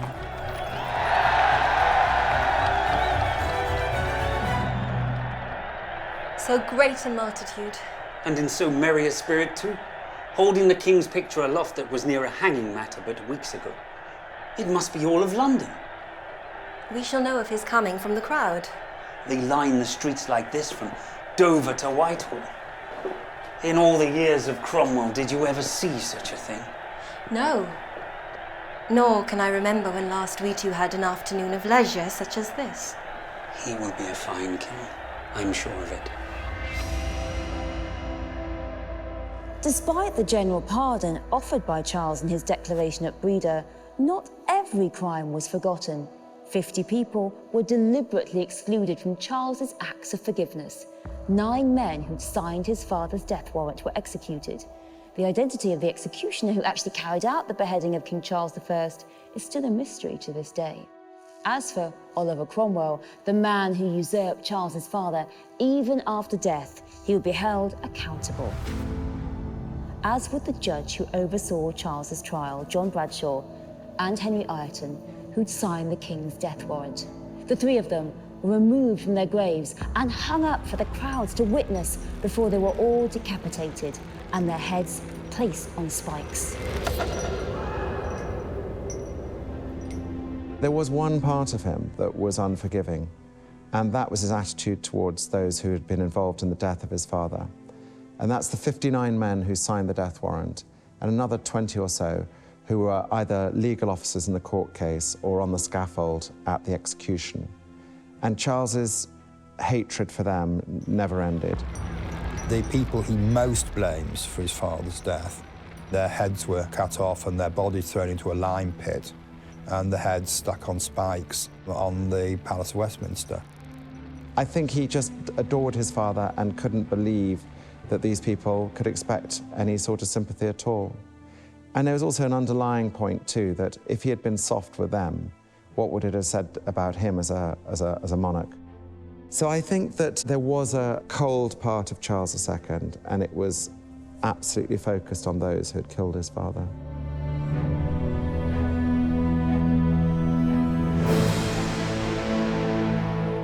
Life would change drastically with the return of the king. Puritan repression was lifted almost at once. A new age of liberty and even debauchery took hold. Amid a dazzling cultural rebirth, poetry and the arts would prosper, theatres reopened with women appearing on stage for the first time. The sciences flourished as well, with luminaries such as Sir Isaac Newton and Robert Boyle, expanding the horizons of human knowledge. I think there was an enormous mood of optimism when Charles II came back, but partly because he did this clever thing. He was prepared to tolerate an awful lot of people who had supported the Civil War.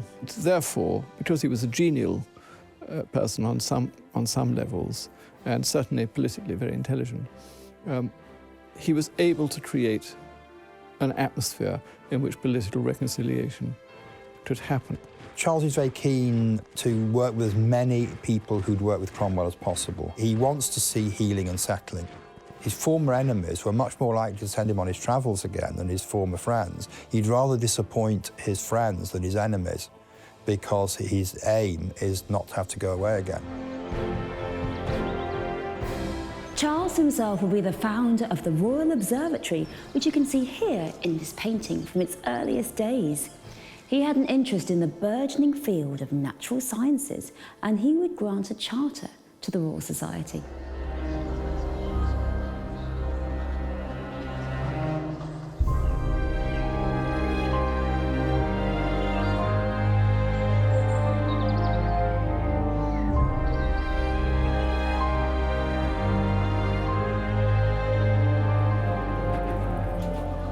Sir Owen Wynne would not get to see much of the Restoration. He died in the same year as King Charles II was crowned. The period that Sir Owen Wynne had lived under so cautiously in the last years of his life was now called the Interregnum. Sir Owen's son, Sir Richard Wynne the Younger, freshly released from Carnarvon Castle, inherited the Wynne estate. Sir Richard Wynne's uncle had been such a key figure in the court of Charles I. There was no reason to believe that the Wynne family would not prosper once again, now that the Stuarts were back.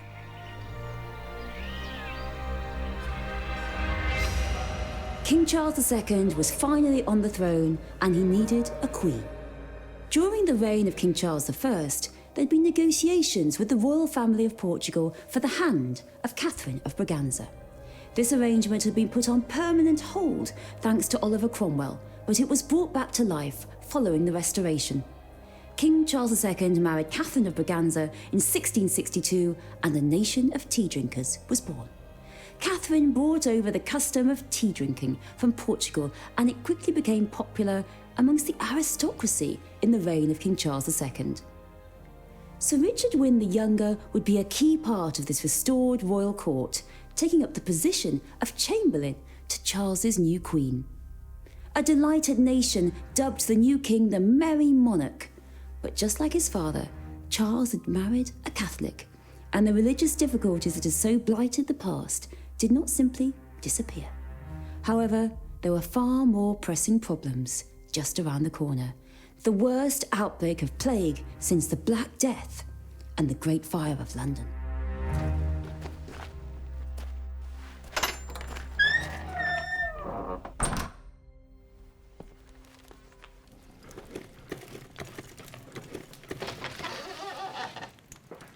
Your fire was dying. Lady Grace, let me summon the maid. I have brought it back to life. It is quite all right. I can manage a fire. Sit.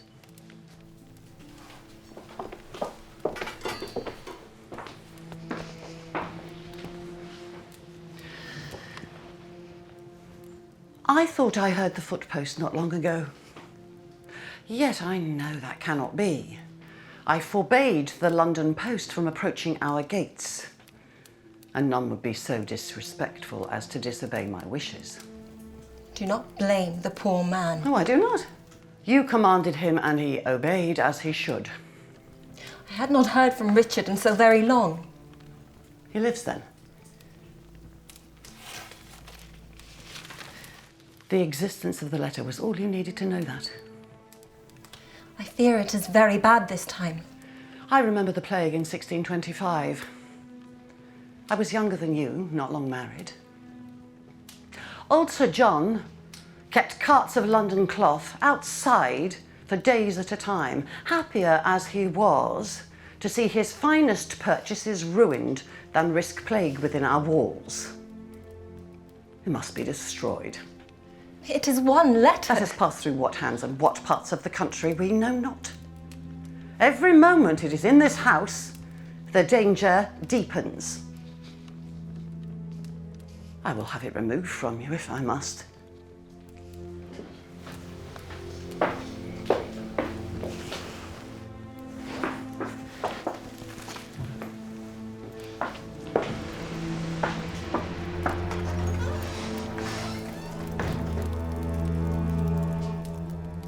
In 1665, the Great Plague of London hit the city. There had been large outbreaks throughout the 17th century, particularly in 1625 and 1636, but nothing as bad as this. It would be the last major outbreak of the disease to occur in England. A quarter of the population of the capital died in little over a year. Plague had been something they'd all lived with forever.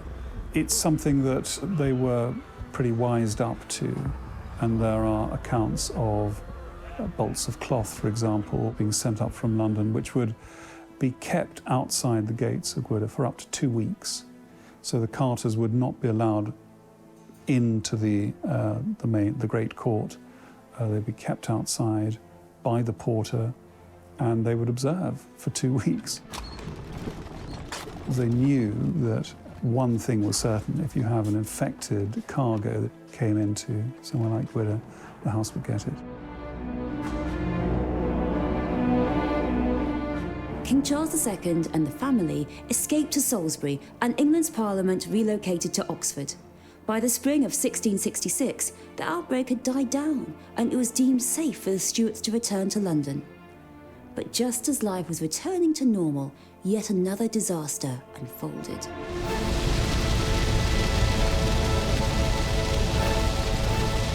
The Great Fire of London broke out on the 2nd of September 1666. What began in a Pudding Lane bakery spread out of control and burned for 3 days straight. The fires gutted the medieval heart of the city, and the ancient St. Paul's Cathedral was utterly destroyed. Fears abounded that the fire was a foreign plot, and King Charles II worried that the entire city might fall into anarchy. England was at war with the Netherlands at the time. The Dutch saw the fire as a divine retribution for the actions of the English Navy and Rear Admiral Robert Holmes, who'd set the town of West Terschelling ablaze in what became known as Holmes's bonfire. The disasters that befell Charles, the hammer blow of the plague, the fire, the wars with the Dutch. Meanwhile, the people of England were predominantly in favour of the Dutch, so he was out of kilter with the political feeling of his parliament for a lot of his reign. These were terrible things because the mentality of the time was somehow that the monarch was responsible for life, for everyday life. King Charles II was facing battles on all fronts, just like the Stuart kings who'd come before him. His capital burned to the ground, the economy in the doldrums. The only reason why he'd gone to war in the first place was to try to help the economy. The Dutch Republic was in the midst of its golden age, lucrative trade routes across the globe. Charles's younger brother James had suggested they seize lucrative colonial possessions from the Dutch, disrupt their trading dominance. Charles agreed. He was keen for a popular war to boost his standing. The war was not a success. The Netherlands may have been a smaller nation, but it had a far superior navy and much more money. Disasters such as the Great Fire of London further sapped England's ability to prosecute the war.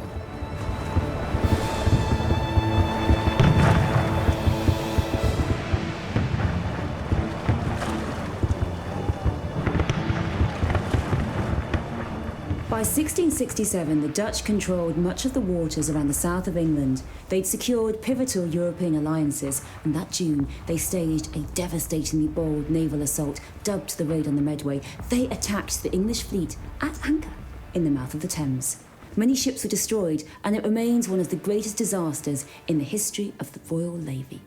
Charles, crushed, had to sue for peace.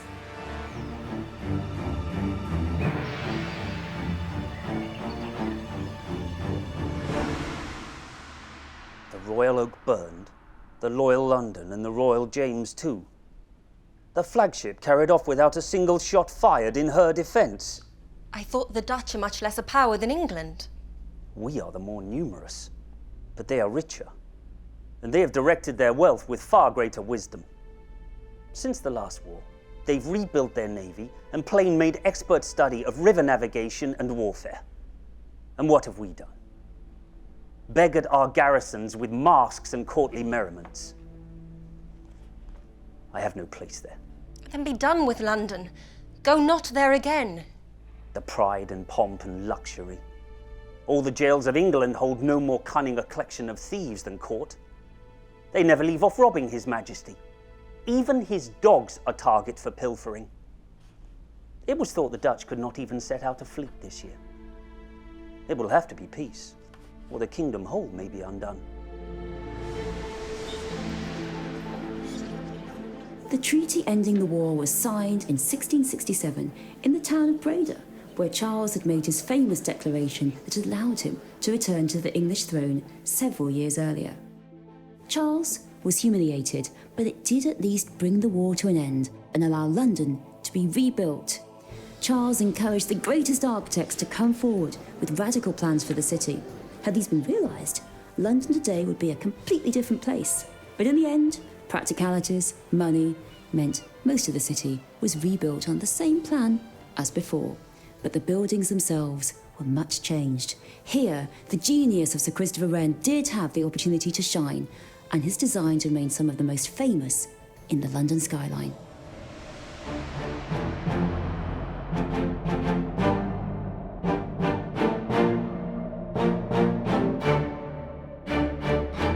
Because there was a sense of a new beginning, but a new beginning not out of total novelty, but out of something that was old. All sorts of exciting things happened during the Restoration, and then as it unfolded, the full reign of Charles II, the birth of the Royal Society, figures like Boyle, figures like Christopher Wren, clever people who were scientists, who were architects, who were literally rebuilding England. And then the rather good luck, as it happened, of the fire, which enabled London to be rebuilt, and gloriously rebuilt. It must have been so exciting to look around and find yourself in this spanking new city with so many absolutely mind-bogglingly beautiful buildings all around you on a River Thames which was crammed with ships, commerce, entertainment, theatres. It really was bliss to be alive, I think, in the reign of Charles II. As King Charles arranged for his city to be rebuilt, he was also building up the forces for another battle with the Dutch Republic that had so humiliated him. In secret, a new alliance was forged with Louis XIV of France. Together, they take on the Dutch. In 1670, King Charles II made a monumental decision. He signed a secret agreement with the French, known as the Treaty of Dover. Charles had been humiliated by a loss to the Dutch Republic 3 years earlier. He was determined to gain revenge by joining forces with France to conquer the Dutch. But one of the provisos of the pact was that Charles would convert to Catholicism. Charles was playing with fire. Perhaps the thing which historians are most divided about over Charles II is what on earth he was doing in the Treaty of Dover when he told Louis XIV that he would become a Catholic if Louis would give him the money and the troops to make good his claim. Now, there are plenty of people who think that he's being too clever by half, that he's simply using this as a device to get Louis to leave him and give him other things.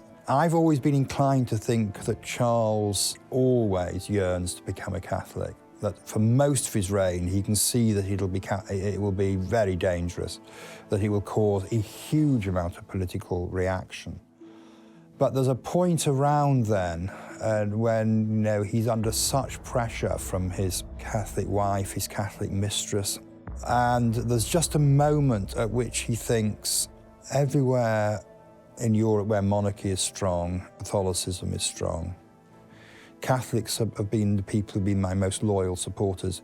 But for the Catholics, I would not have escaped after the Battle of Worcester. It was the Catholics who risked their lives to hide me, get me out of the country.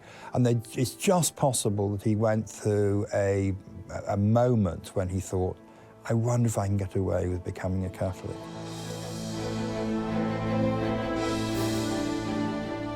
England was still fiercely divided by religion. A Catholic king would rip open old wounds.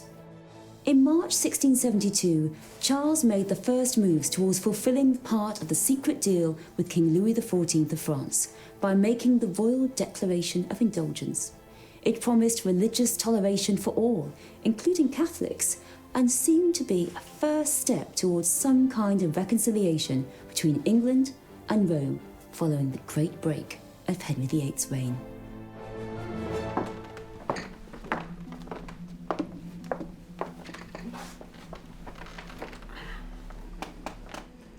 You seek stained glass for the new chapel?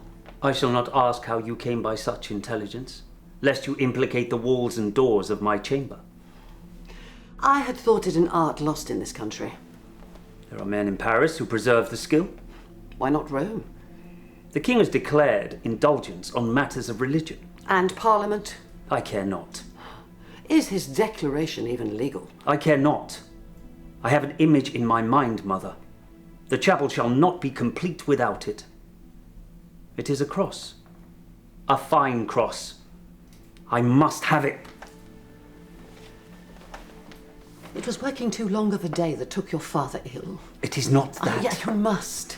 Mother, it is not that. We shall consult physicians. I have. The outward applications having proved unsuccessful, they now prescribe inward medicines. And what course do they predict? I must have that glass, Mother. After the Declaration of Indulgence, things become obviously much easier for not just Catholics, but crypto-Catholics. We don't know precisely where Sir Richard Wynne the Younger stood on this, but we know that he's the Chamberlain of Queen Catherine of Braganza, and we know that he's trying to get a stained glass cross for the new chapel he's building in 1673-4. If you look at the chapel, you would think it was a Catholic chapel, actually. In April 1672, just a month after the Royal Declaration of Indulgence, England and France declared war on the Netherlands. It did not go according to plan. The money promised by France to Charles was not enough to cover the military expenses. The king was forced to recall Parliament, and it contained many members who were fiercely opposed to the royal declaration. They deemed it far too generous to Catholics, and they now had the king in a bind. Parliament refused to fund the war until the declaration was withdrawn. Charles had to comply. But worse was to come for the king. The details of his secret pact with Louis XIV were leaked. The public was furious. Charles quickly realised that to defend his own position, he had to pull out of the alliance with France, end the war with the Netherlands. In early 1674, the Treaty of Westminster was signed, which brought peace between England and the Netherlands. The war had achieved precisely nothing. Fortunately, the full details of what he'd agreed to never did come out, but it clearly helps to build a climate of anxiety in the 1670s about whether there is a drift back towards Catholic monarchy. There was still a lot of political tensions and the constant question of if Charles couldn't produce a legitimate heir with Catherine of Braganza, who was going to succeed? And then the realization that his brother, James, Duke of York, was a Roman Catholic. It led to a flaring up of intense anti-Catholic feeling. And part of that was driven by a wish to make sure that James could not become the future King of England. So all in all, I think Charles II would have preferred a much quieter time than he was handed.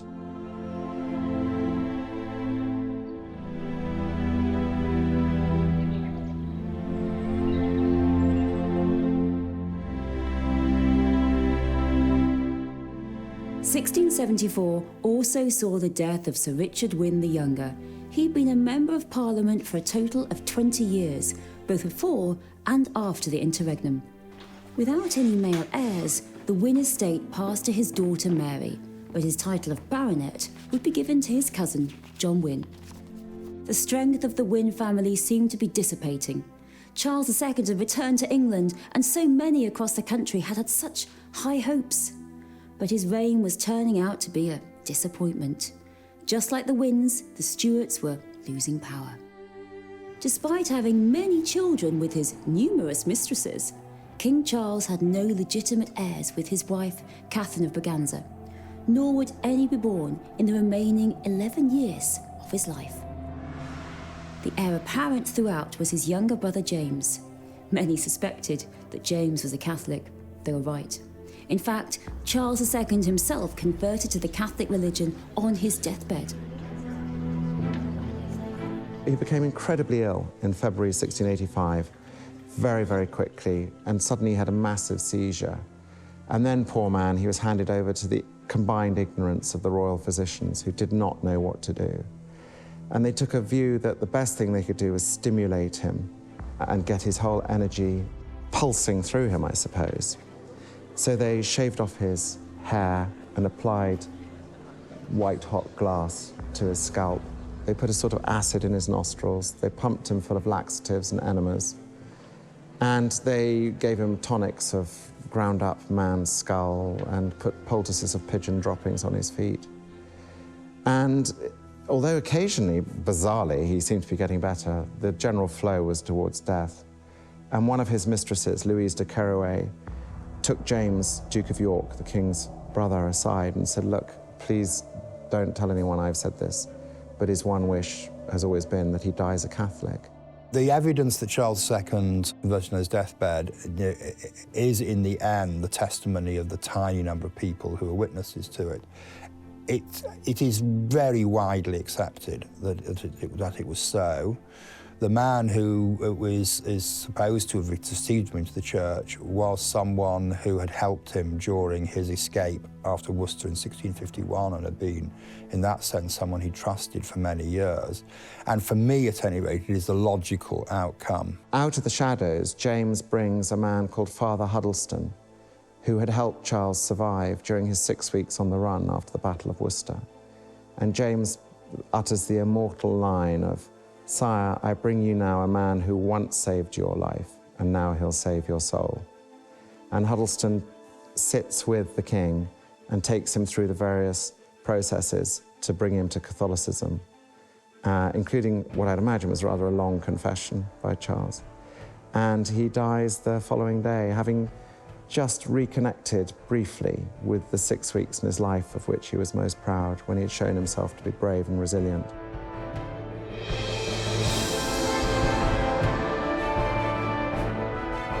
If anyone thought that the controversial issue of religious tolerance had gone away, they were mistaken.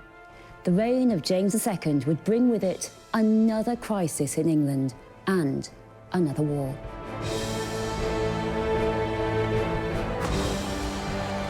In the next episode of The Stuarts, A Bloody Reign, we see how the committed Catholic James II ascends to the throne of England, succeeding his brother.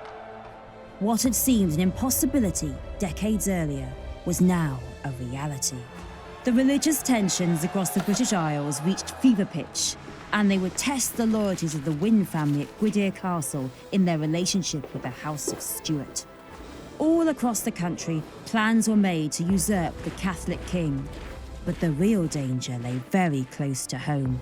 James's own daughter Mary and her husband, the Protestant William of Orange of the Dutch Republic, were the greatest threat of all.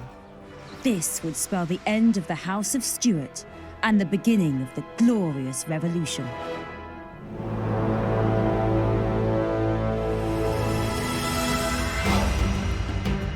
James II, the Catholic king of a Protestant country, was a disaster waiting to happen. The Stuarts' reign had begun with James I, then Charles I. Their belief in the divine right of kings ultimately led to their downfall. At the Restoration, Charles II became a popular, if outrageous, monarch. The kingdom remained simmering with Catholic versus Protestant sentiment. King James II was a last, desperate attempt at a Stuart monarchy.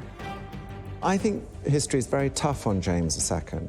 He was a very brave, headstrong figure, a very good soldier, very good admiral. But unfortunately, being so pig-headedly Roman Catholic was the undoing of him. He goes on an all-out, very rapid process of Catholicisation. This completely wrecks the popular base of his power that he'd enjoyed in his first year. He was in some ways a very competent person, but he threw it away for no particular reason, but it was absolutely extraordinary. James II just thought he was going to do his bit as a Catholic king, and it went spectacularly wrong.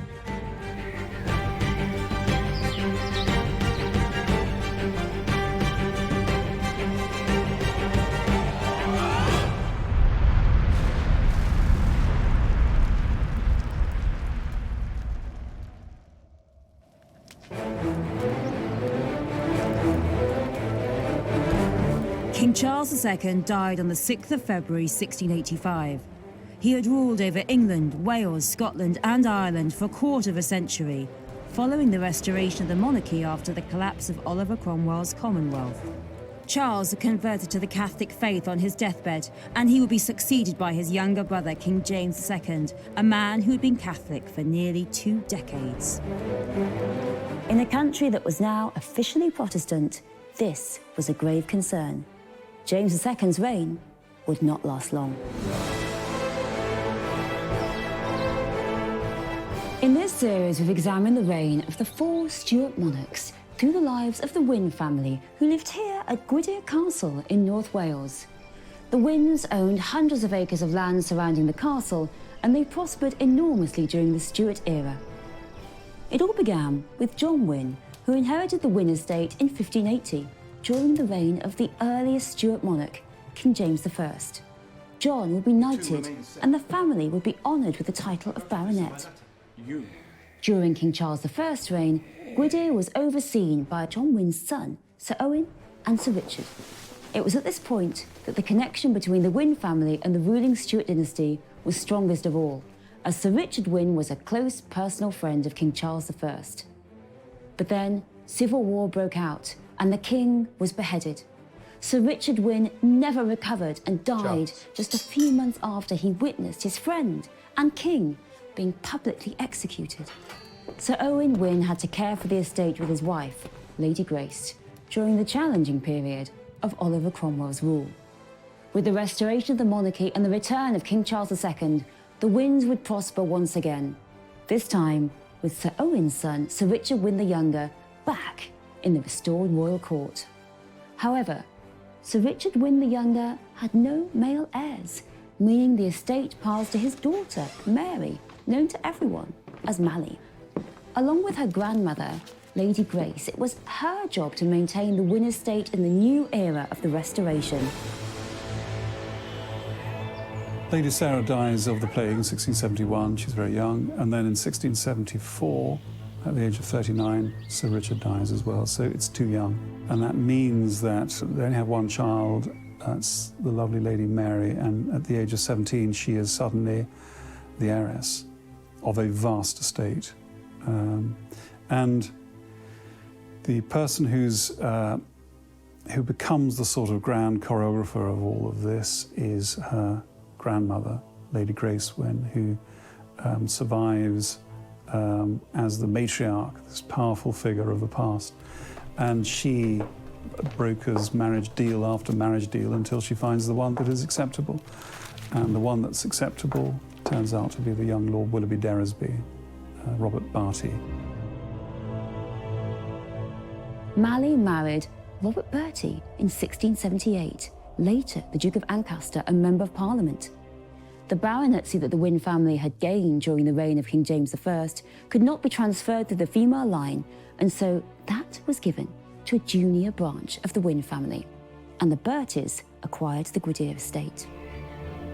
From that moment, the direct connection of the Wynnes to the land and the landscape and the people of North Wales stops, because it becomes a secondary estate. It becomes an additional part of the Willoughby Deresby empire, which was in itself quite huge. They were a Lincolnshire family based at Grimsthorpe Castle. Lord Willoughby Deresby goes on to become the Earl and then the Duke of Ancaster and Kesteven, so he becomes very important. The Wynne family, once so powerful, was now losing influence and status, and so were the Stuarts.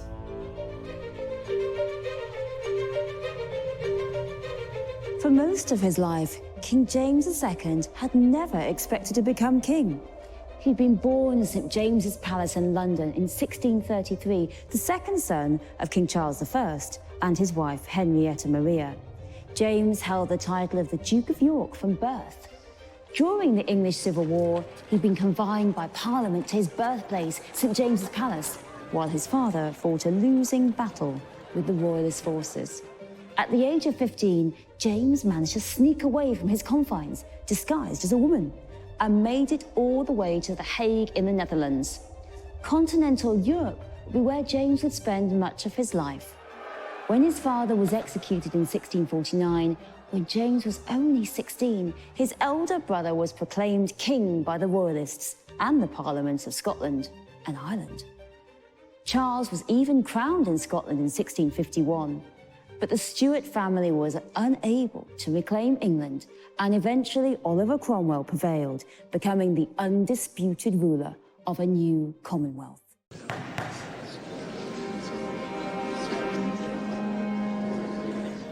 Charles and his brother James sought exile in France, their mother's homeland, and it was during this time abroad that James was exposed to the beliefs and the ceremonies of the Catholic religion. As time went by, he was drawn to that faith with greater and greater conviction.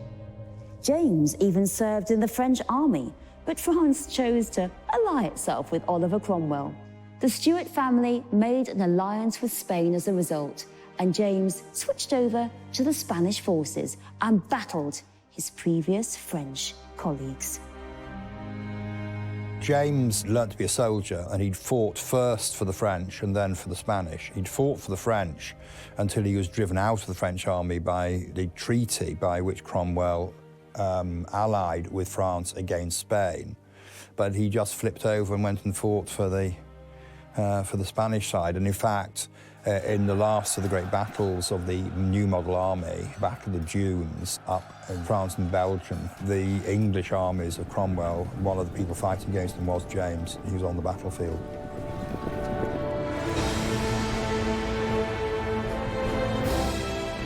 James was considered a brave fighter and was on the brink of accepting the rank of admiral in the Spanish Navy when the collapse of Cromwell's protectorate in England rapidly changed those Stuart prospects.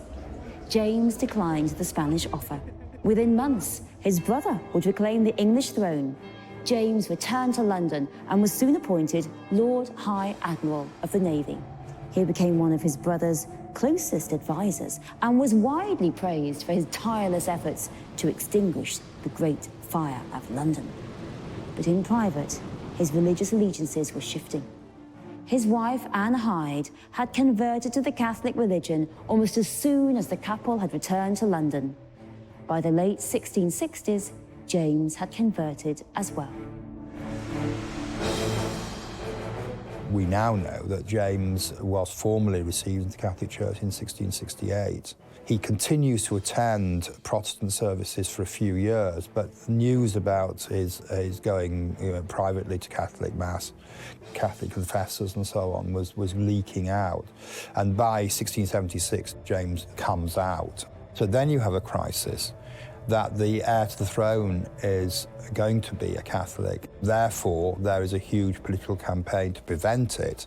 Well, I think history is very tough on James II. We tend to forget all about him except the disaster of his 3 years as a king.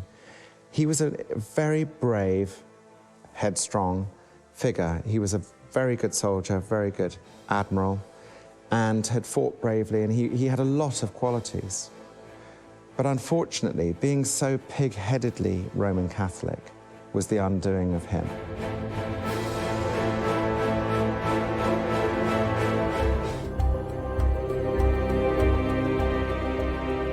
1673 was a critical year in the life of the future King James II. His first wife, Anne Hyde, who converted to the Catholic faith long before him, died in 1671, and James was about to marry his second wife, Mary of Modena. 1673 was also the year of the Test Act. This was a penal law voted in by Parliament, and it required all civil and military officials to take an oath that declared their allegiance to the Anglican Church. James was in an impossible position. He couldn't betray his principles and make such an oath. He refused, resigned as Lord High Admiral. Well, there had been rumours abounding that he converted to the Catholic faith, and he was now married to a Catholic bride from Italy. Those rumours now seemed confirmed by James' refusal to make that oath required by the Test Act. The difficulty with James II was everyone knew he was Catholic. It was not something he could hide, and not something he wanted to hide either. Obviously, when push came to shove at the Test Act, he had to just resign his commission as Admiral. And that meant he was okay, because he didn't have to do any signing, he didn't have to do any oathing.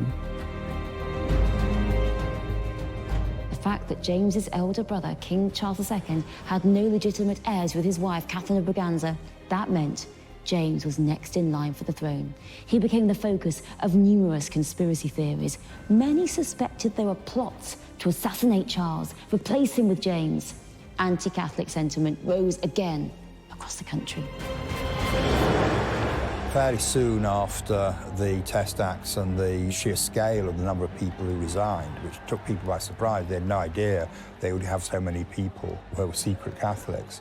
And the great anxiety of what will happen if a Catholic does become king, you begin to get people who started to claim that there was a conspiracy at the top of government to assassinate Charles to hasten James's accession to the throne. So this is called the Popish plot.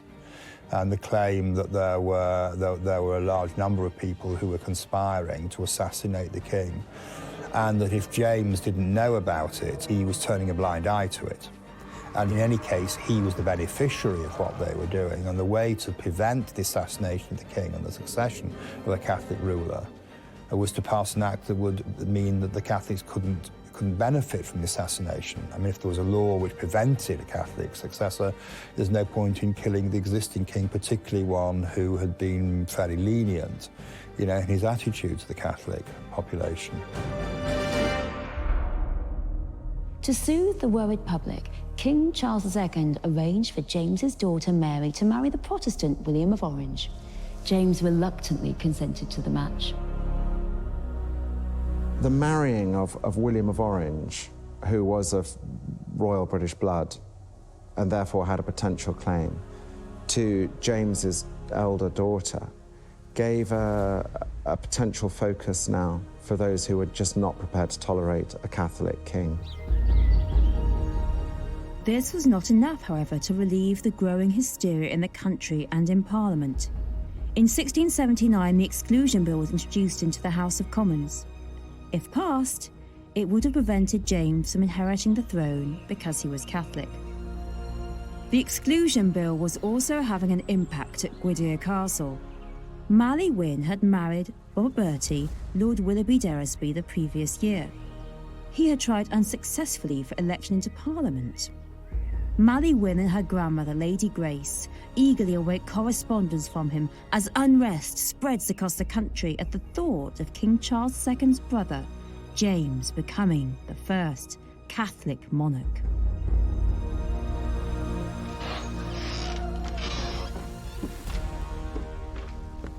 My lady, my lady. Thank you, Tal.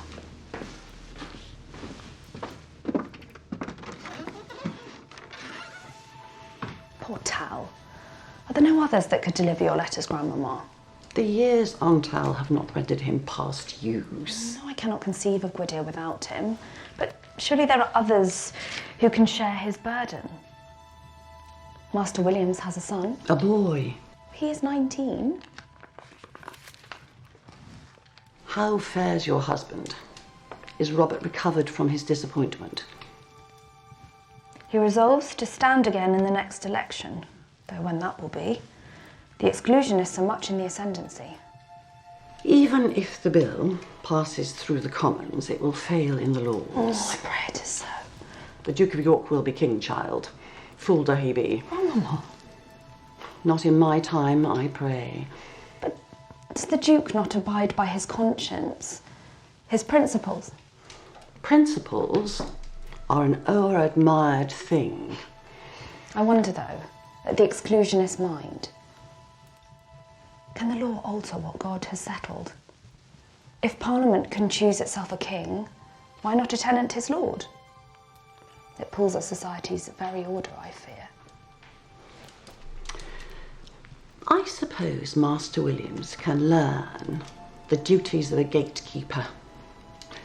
They grow so fast, the young. Let us see if we can o'erpace Tal and tell him of his new apprentice.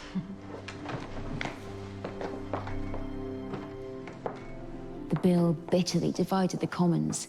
Indeed, parts of the modern British parliamentary system can be said to date from this dispute. Those who backed the Exclusion Bill became known as the Whigs. Those against became known as the Tories. The bill was finally defeated in 1681 when it was rejected by the House of Lords. Clearly the failure exclusion and the revenge which is taken by the regime in dismissing so many prominent supporters of exclusion from their positions will produce, as it always has in history, some people who overreact and think the only solution is to assassinate Charles and James. There's a lot of talk. There's not at all clear how much action there is to plan to intercept him as he returns to London from the races in Newmarket. But in fact, they return early, and so the plot hadn't matured. But when you have plots, there are always people going to betray them, because you can't make a plot work without a lot of people knowing, and if a lot of people know, it's increasingly likely somebody will know who will betray it, and that's what happens. The botched assassination attempt on the Stuart brothers in 1683 provoked a wave of sympathy for James. Several Whig opponents were implicated, and James's position was strengthened further as a result of their fall. The Catholic Duke of York would indeed be king.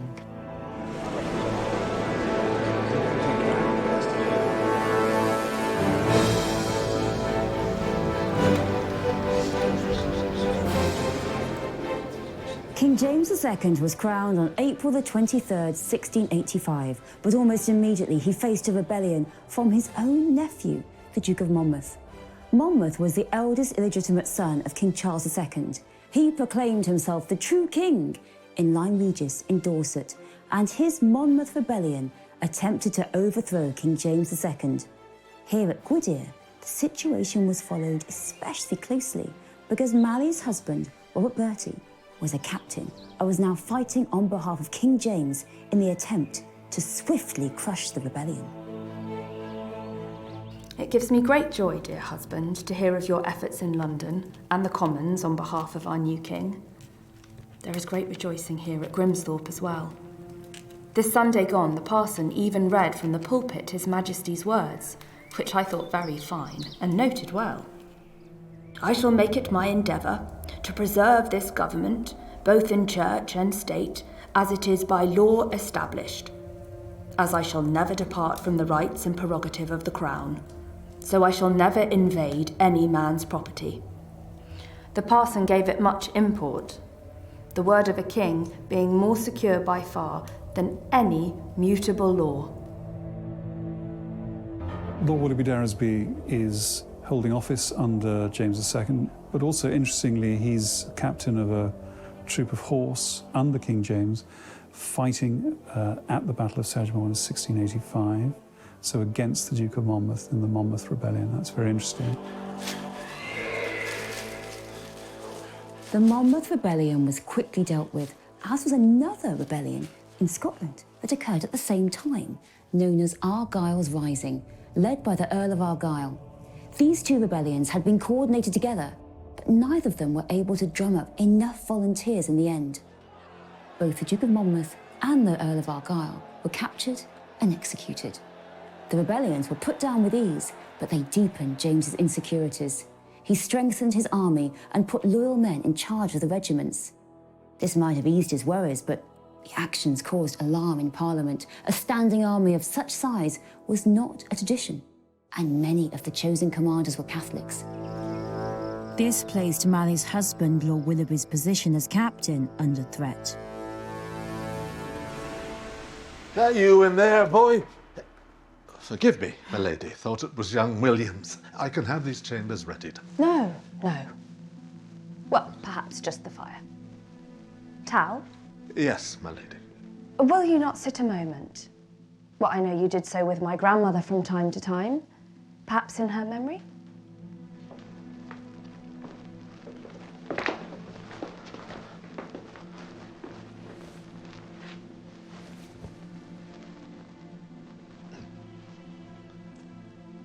And how is Master Williams proving? Tardy. Often in need of a bath. I can see why you and my grandmama got on so. You were a soldier, were you not? For the martyred king. We have always been loyal servants to the crown, this family. My husband's likewise. He's been turned out of his employment as captain. The king is displeased with the militia. He desires a standing army, with officers he can trust. Though Robert led a troop of horse against Monmouth in 85, he is not of the popish faith, nor are his brothers. The king has cleared the army of our whole family. I am sorry, my lady. We were only ever loyal. But our hope for advance now seems quite remote. The gunpowder plot of 1605 had seemed like a last desperate attempt to return a Catholic monarch to the throne. But now, with King James II, the seemingly impossible had happened. The new king's royal court was soon dominated by Catholics. A representative from Rome was welcomed for the first time since the days of Mary I over a century before. In May 1686, James sought a ruling from the courts to show he had the power to dispense with acts of parliament. He fired judges who disagreed with him. The following year, he made a new declaration of indulgence, announcing religious toleration, including for the English Catholic minority, and ordered it be read from every pulpit in the land. The man thought to be the instigator of the Declaration of Indulgence was William Penn, the founder of Pennsylvania and member of a new religious movement that had arisen during Stuart rule, Quakerism. Penn went on a tour of the country to promote James's Declaration of Indulgence, but it was fiercely resisted by the Anglican clergy. James overplays his hand. He wants to give Catholics a lot of power so that they can demonstrate they can use it responsibly, so that they can show they can be Catholics who will live in peace with their Protestant neighbours. So he goes on an all-out, very rapid process of Catholicisation of local government, of the civil service. He's determined to reverse the penal laws. He's got to find people who will do his bidding who are Protestant, and so the Anglican establishment are pushed aside, and lots of Quakers and Presbyterians and others are pressed into service to be nominated for Parliament, and he changes the conditions of elections in towns so that the town councils will elect MPs and not the general electorate. He narrows the franchise, and then, of course, he himself nominates the people who will be the town councillors. It is an extraordinary thing. And he calls in every single existing MP, one by one, and asks them if they will support the repeal of the penal laws and the Test Acts. And they all say no. So he has to go to these even more desperate lengths. And this completely wrecks the popular base of his power that he'd enjoyed in his first year. The Archbishop of Canterbury, along with 6 other bishops, defied the king's orders. The 7 bishops, as they were known, were soon arrested, taken to the Tower of London. But their acts of resistance galvanised the public in an unexpected manner. The bishops were eventually acquitted at their trial, and this meant jubilant scenes up and down the nation, embarrassing the king. With each passing month of his reign, James seemed to mimic and exceed the example of his executed father more and more. His attempts to rule as an absolute monarch were being fiercely resisted. His reign, that had started with enthusiasm, general goodwill, was coming to a crashing end. I think he believed it was his duty as a Catholic prince to push forward the Catholic agenda in this country. He strayed into parts of life that were very threatening to the establishment. He got involved in the election of fellows at Magdalen College, Oxford, and it became a cause célèbre with people having to, very important, influential people being put into prison because they disagreed with him. And at the end of the day, I think he thought his powers as a monarch were greater than they were. He hadn't taken on board the lessons of the civil wars, the fact that the Stuarts weren't able to just behave as they wished.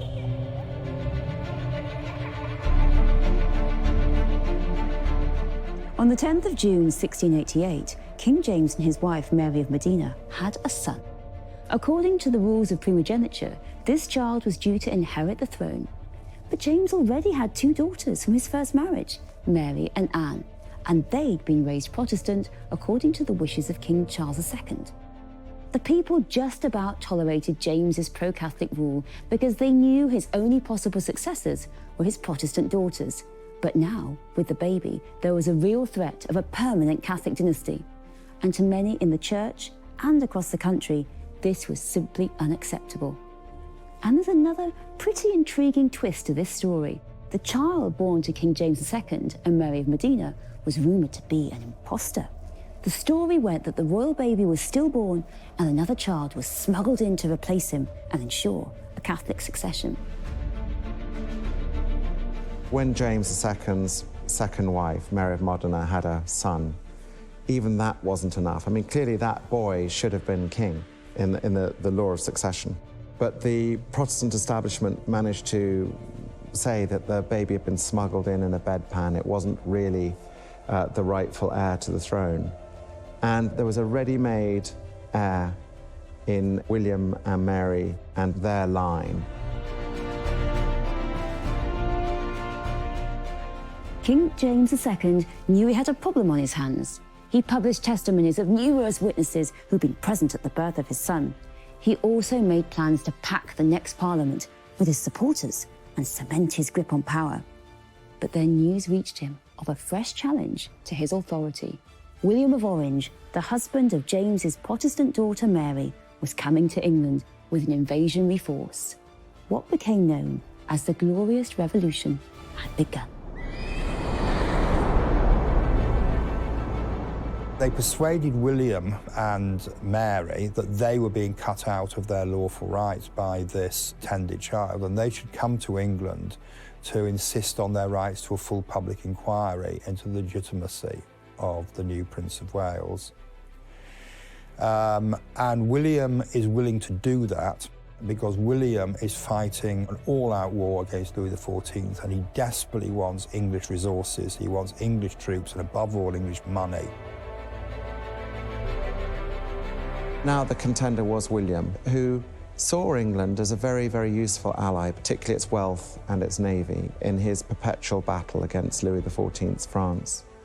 So that's why he was prepared to do it. It wasn't out of any great pride or whatever, it was purely practical. He wanted to have the English on side against France in the great struggle against the Catholic king.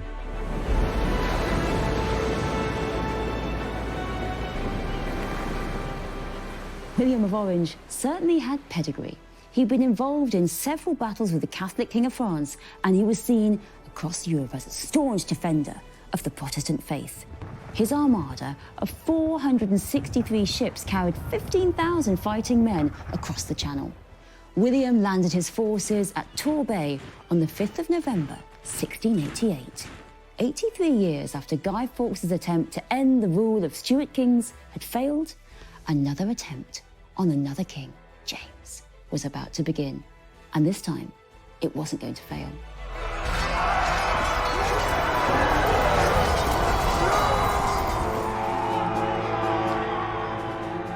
The Glorious Revolution is sometimes known as the Bloodless Revolution. While that's not literally the case, it certainly was very low on casualties. When William of Orange's forces arrived on the English coast, the army of King James II that they were up against was twice the size. But William knew he had support among the English, and his strategy was perfect. He'd gathered enough finances during his preparations for the war to pay his soldiers for 3 months in advance, meaning they were happy to delay any battle. William's patience paid off, as James's troops soon started to defect. An anti-Catholic riot spread across the land. The brief reign of James II was collapsing, and he knew it. Lord Willoughby Deresby advised his wife Mally to seek refuge in the relative safety of Gwydir Castle as support for William of Orange was spreading.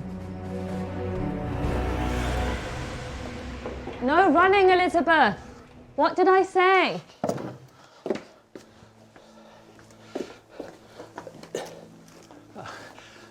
How long will my lady and the children be in residence? As long as my husband deems it necessary for our safety.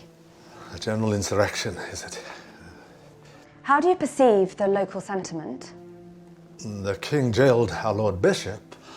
Some might mark that in his favour, others less. But do you detect any general inclination?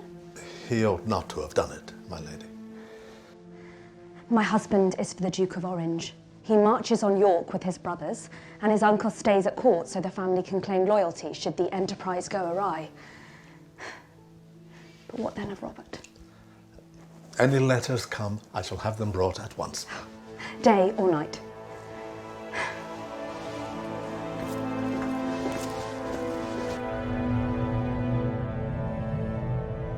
James's real problem lies in the fact that he's relying on certain loyalties that are no longer intact. His own children, the 2 daughters, Mary and Anne, have been persuaded to put their Protestantism above their duties as daughters. And this, of course, is a devastating blow to James when he finds this out. And also, some of his finest generals have made it clear that they will fight against the king rather than for him, including John Churchill, who becomes the first Duke of Marlborough, who had been really the instrument who had defeated Monmouth at the Battle of Sedgemoor 3 years earlier. Maybe it was because he was a Protestant and he couldn't bear to help a Catholic. But James was correct to say that he had taken him from an obscure page boy given him a commission and helped him on his way, and now this young, brilliant commander was fighting against him. When William arrives, James's commanders are career mercenaries, they're not Catholics. They do what mercenaries always do, they make a calculation on whether they think they're going to win. And James is having some sort of nervous breakdown. He has incessant nosebleeds, which are clearly hypertension. He's clearly behaving irrationally. And I think the professional soldiers, like John Churchill, the future Duke of Marlborough, they look at their commander-in-chief and they think, this is not a guy I want to serve with. To have your daughters side against you in a matter really of life and death and of your dynasty's future, and to have those who you've made from nothing into people of great substance, it must have been devastating on a personal level. But there was always the thought during his remaining years that, well, look what happened to Charles II. He'd come back against the odds. So we know it never happened, but there were a lot of people in England who were playing a double game, communicating with James in secret, just in case he did come back, because they didn't want to end up being beheaded.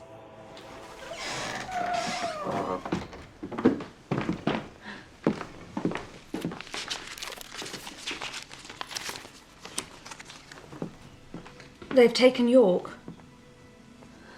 The northern nobles are declaring for William.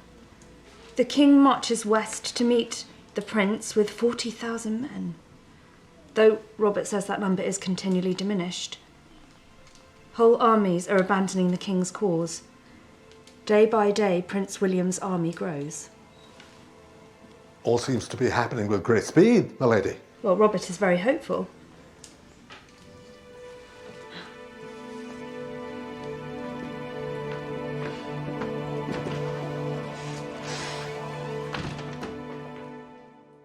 Unwilling to make the compromises that might have saved his reign, James readied himself to flee the country. He ordered his unreliable army to disband. His wife and baby son left for France in early December. And when it came his turn to follow, James petulantly dumped the Great Seal in the Thames. Without it, no lawful parliament could be called. James fled to France to join his family, and William let him go.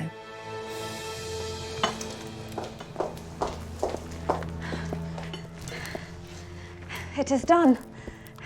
The king has fled to France, the Queen and the Prince of Wales too, with scarce a battle or bloodshed. Will we be making arrangements for your return to Grimsthorpe, my lady? We shall. All's well. These knees aren't much up to chasing the young ones. They have been most contented here, as have I. King James's escape to France was actually a total farce. The yacht that was meant to take him across the channel was boarded by English fishermen. They'd no idea who he was. They thought he was a Jesuit spy. He was kept prisoner for a week before the misunderstanding was rectified, and he was even returned to London. To William's intense rage, he's brought back by some fishermen in Faversham, so he has to be allowed to escape a second time. And this time, you know, the roads are kept clear and the orders are under no circumstances find him. So he gets to France and Louis XIV takes him in rather startled at this unexpected defeat he's experienced and sets him up with his own court at Saint-Germain near Paris. Within a matter of weeks, Parliament declared that James had abdicated the throne and left it vacant. William and Mary were declared joint monarchs. Just as the promise of a stable succession had been so important to the elevation of James VI to the throne as James I in 1603, so it was the peace and security embodied by William and Mary that ultimately secured that crown for them. I always view 1688 and James II's exile as the defining moment of the change that started with the outbreak of civil war in 1642, where really the status of the crown is subjugated to that of Parliament. And it's James, because of his 3 years of intensely unintelligent, prejudiced rule, he brings it to a head, finally, so that the British Parliament gets the upper hand from then on.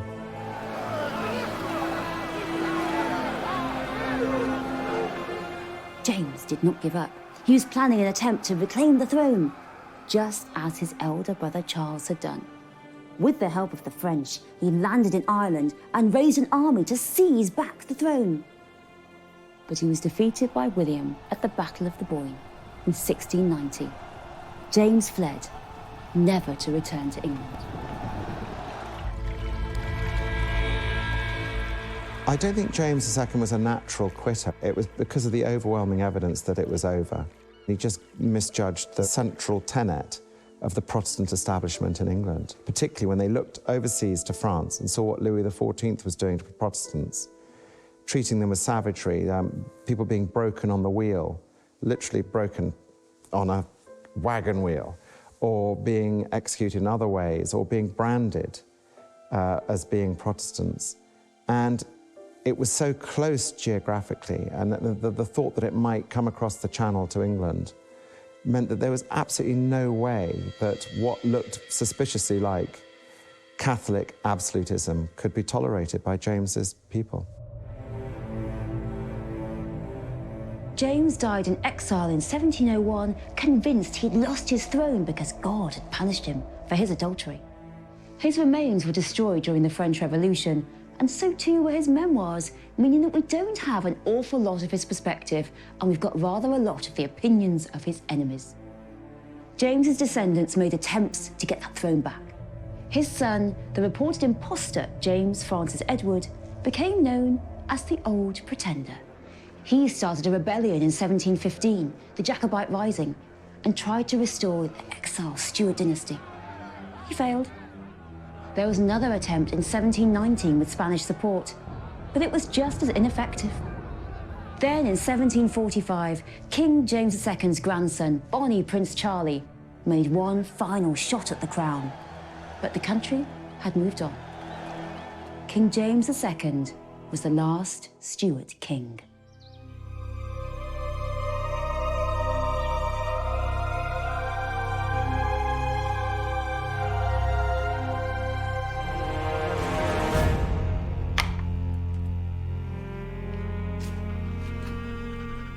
The Wynnes span the whole rise and fall of the Stuarts.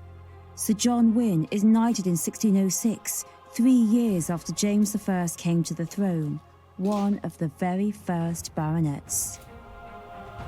Charles I served loyally by Sir Richard Wynne, 2nd Baronet.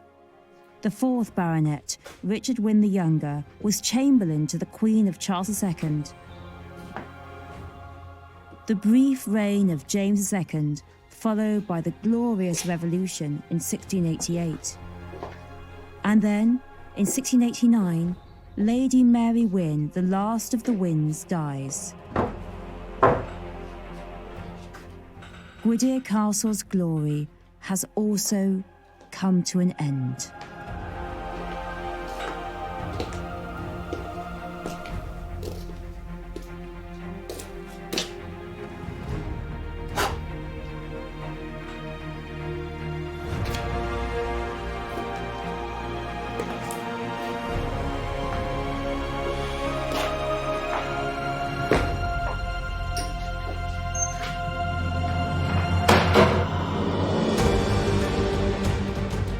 Those 4 Stuart men who ruled England, Wales, Ireland and Scotland each wrestled with similar problems. The scope, the nature of government was contested at this time as it never was before. It made their era divisive, often bloody.